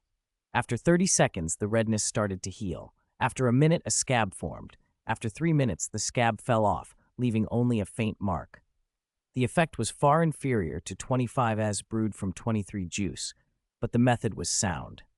He had skipped harvesting, grinding, and brewing, directly extracting the healing energy from the plant. Unlike the forced repair of a healing charm, this felt like the plant's own healing processes, cell division, tissue regeneration, slow but natural. He placed his hand over another leaf. This time he split his mana into 2 streams, one to maintain synchronization, the other to guide, and the process became about 50% more efficient. On the third attempt, though, he felt the 23's flow sluggish. Looking up, he saw the leaves had lost their shine, the edges were wilting, and the outermost leaf had begun to yellow. He withdrew his energy quickly, the residual warmth still on his fingertips. Magical energy was to magical plants what blood is to a body. Over-extraction made them wither or even become ordinary plants. Regulus channeled a small, careful flow of his own mana along the veins to simulate growth. 10 minutes later, the 23 had recovered somewhat. No further yellowing, though the lost luster did not fully return. The lesson was clear. Nature magic was symbiosis, not theft.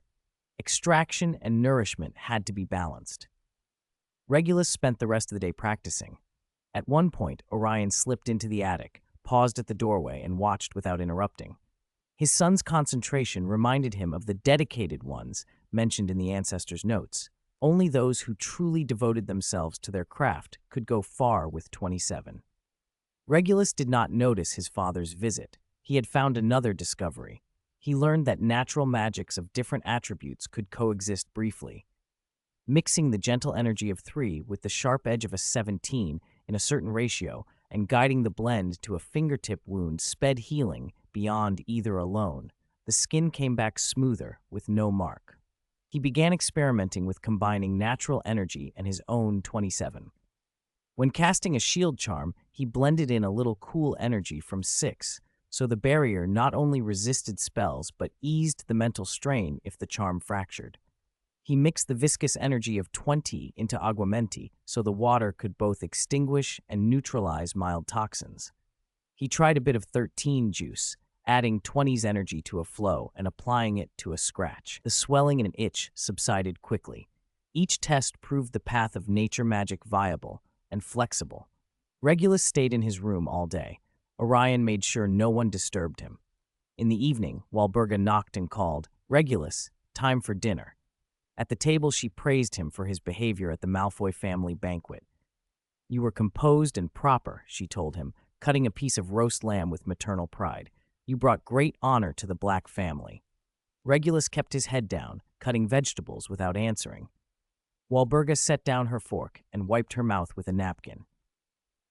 "It's the holidays. Don't lock yourself in your room. Go out and mingle with the heirs of other families, the Malfoys, the Knotts, the Yaxleys. You'll be working with them in years to come." Her eyes brightened. Bonds between pure-blood families must be built young.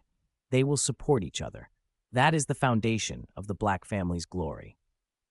Regulus put his fork down and met his mother's gaze with calm gray eyes. "Mother, I'd rather practice 27 right now." Walburga's brows lifted in surprise. "Practice can wait. Socializing is important," she frowned. "The Black family cannot rely on 27 alone. Connections. Connections are built on power," Regulus interrupted firmly. "If I don't have sufficient power, they won't respect me." Walburga opened her mouth to argue, but found no rebuttal. "He was right. I'm 11, he continued. "The power I've shown already made them take notice. If I grow stronger, strong enough for them to look up to, then it won't be me who needs to maintain favors.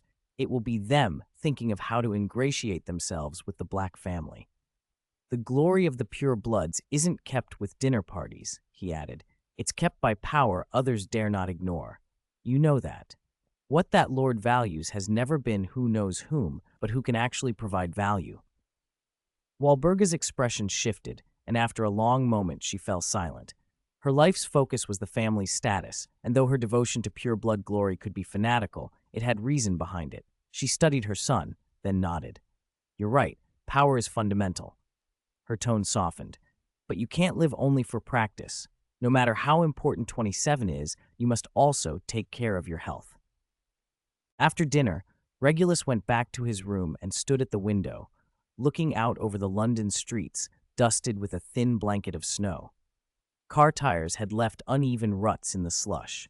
In the distance, Muggle lights blurred into soft halos behind the falling flakes, drawing a faint line where the invisible magical protections around Grimmauld Place began. He could still see Walburga's expression at the table. There was no lack of maternal feeling, only that it always came after glory. His mother's eyes had that peculiar fervent light, stubborn and proud. She'd praised him at the Malfoy banquet, saying he had brought honor to the Blacks, that other families now knew there was a promising heir. Regulus traced a smiling face on the cold glass with his finger. He understood Walburga, or at least people like her. What she wanted was never a son who lived an easy, happy life. She wanted a son who could be her finest badge in society. Family honor was her creed, and her children were the offerings. The more dazzling the sacrifice, the greater her standing before that faith. She was manageable. Say what she wanted to hear, give her things to boast about, and she would sink contentedly back into her glorious fantasies, leaving him free to do what he actually needed. He turned from the window to his desk and sat. His practice of nature magic was finally making progress. Those magical plants really did have an inclination of their own, as natural as water running downhill or fire rising, tendencies that wizards normally turned into elixirs through boiling, mixing, fermentation, and ritual. He had skipped those steps and guided the essence directly. The direction was right, but his efficiency was laughable. The whole output of a single specimen was barely enough to heal a nick, and it took 3 months to cultivate one. Ancestor Eld's notes, however, promised this wouldn't always be the case. When he could draw on the life of an entire forest, the flow of a river, or the raw power in storms and lightning, that would be something worth pursuing. He was still at the beginning, with only a few seeds, but at least he knew where to sow them. He leaned back and let his thoughts wander. His present system was a collage, star path meditation at the core, other things tacked on. He knew a little of everything and nothing deeply, nothing that could become an absolute, battle-changing force. When one's magic was weak, learning a few flashy spells could raise combat effectiveness briefly. Expelliarmus could still topple a dozen people, a shield charm could block most attacks. But to reach higher, spells alone weren't enough. It was like building a tower out of sand. It might seem tall, but a single wave could wash it away. He thought of Dumbledore and Grindelwald.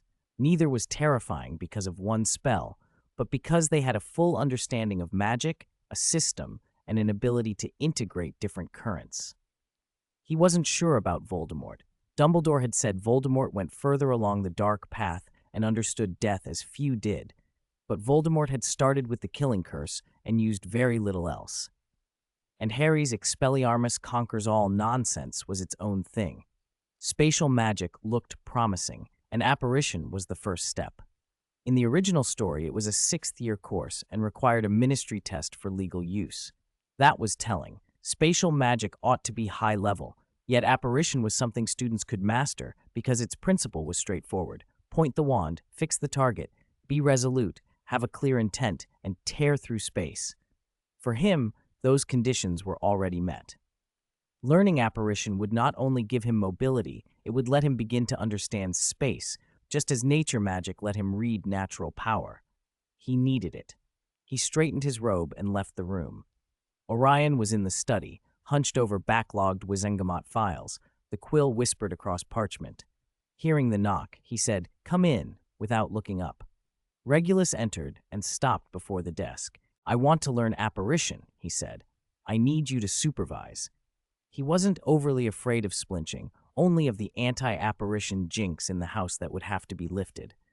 Orion looked at him for 2 seconds, nodded, set the quill down, closed the file, and said, "To the practice room." The black iron door of the family training room opened, and they went inside. Orion walked to the runic array in the corner, waved his wand, and a silver light flashed. "I've lifted the anti-apparition jinx, but only within this room. Do not try to jump outside." Regulus took his wand and stood in the center of the square, staring at the stone platform in the opposite corner. For a moment, his mind drifted forward 20 years. The Weasley twins turning this training room into a chaos of experiments, walls gutted, the house left as little more than an empty shell with only a Fidelius charm, if that. The wards would fail one day. The spellwork would die with their masters. Sirius, what a wastrel, he thought, and shook the thought away. Orion stood by the door and recited the cautions with steady voice. 3 things to remember: destination, determination, deliberation. Miss anyone, and you can be splinched. Leave behind a few hairs at best, arms and legs at worst. Regulus nodded. He inhaled lightly, raised his wand, and focused on the stone slab. Apparition. Compression assaulted him from all sides. It felt like being forced into a rubber tube, the walls squeezing inward, the air driven from his lungs. His ribs creaked under the pressure, his vision dimmed, and a high ringing filled his ears. Then, as suddenly as it had begun, the squeeze was gone. He was standing beside the platform, wand still in his hand. Orion watched him without expression, but there was a flicker of approval in his eyes. Success on the first try. It was expected. Regulus stood very still, cataloging the sensations of that brief moment. This was different from being taken along on side-along apparition. Then he'd been a passive passenger, enduring the pressure without control. It was different from creatures' transport, too. A house elf's magic had no process. You simply blinked and were elsewhere. This time he had been the agent. He had felt space pry open, a force making a crack he squeezed through. Tearing space by force and tunneling through it worked, but it was crude, direct, and utterly inelegant. "How did it feel?" Orion asked, stepping closer. "Like being stuffed into a tube," Regulus said, moving stiffly to ease the ache, "and having to force your way out." "That's the feeling," Orion said, with a hint of a smile. "You'll get used to it after a few more tries. It won't feel so unpleasant." Regulus didn't answer. He raised his left hand and let his fingertips trace through the air, as if sketching an invisible path. In that instant, during the squeeze and the tear, he had seen something.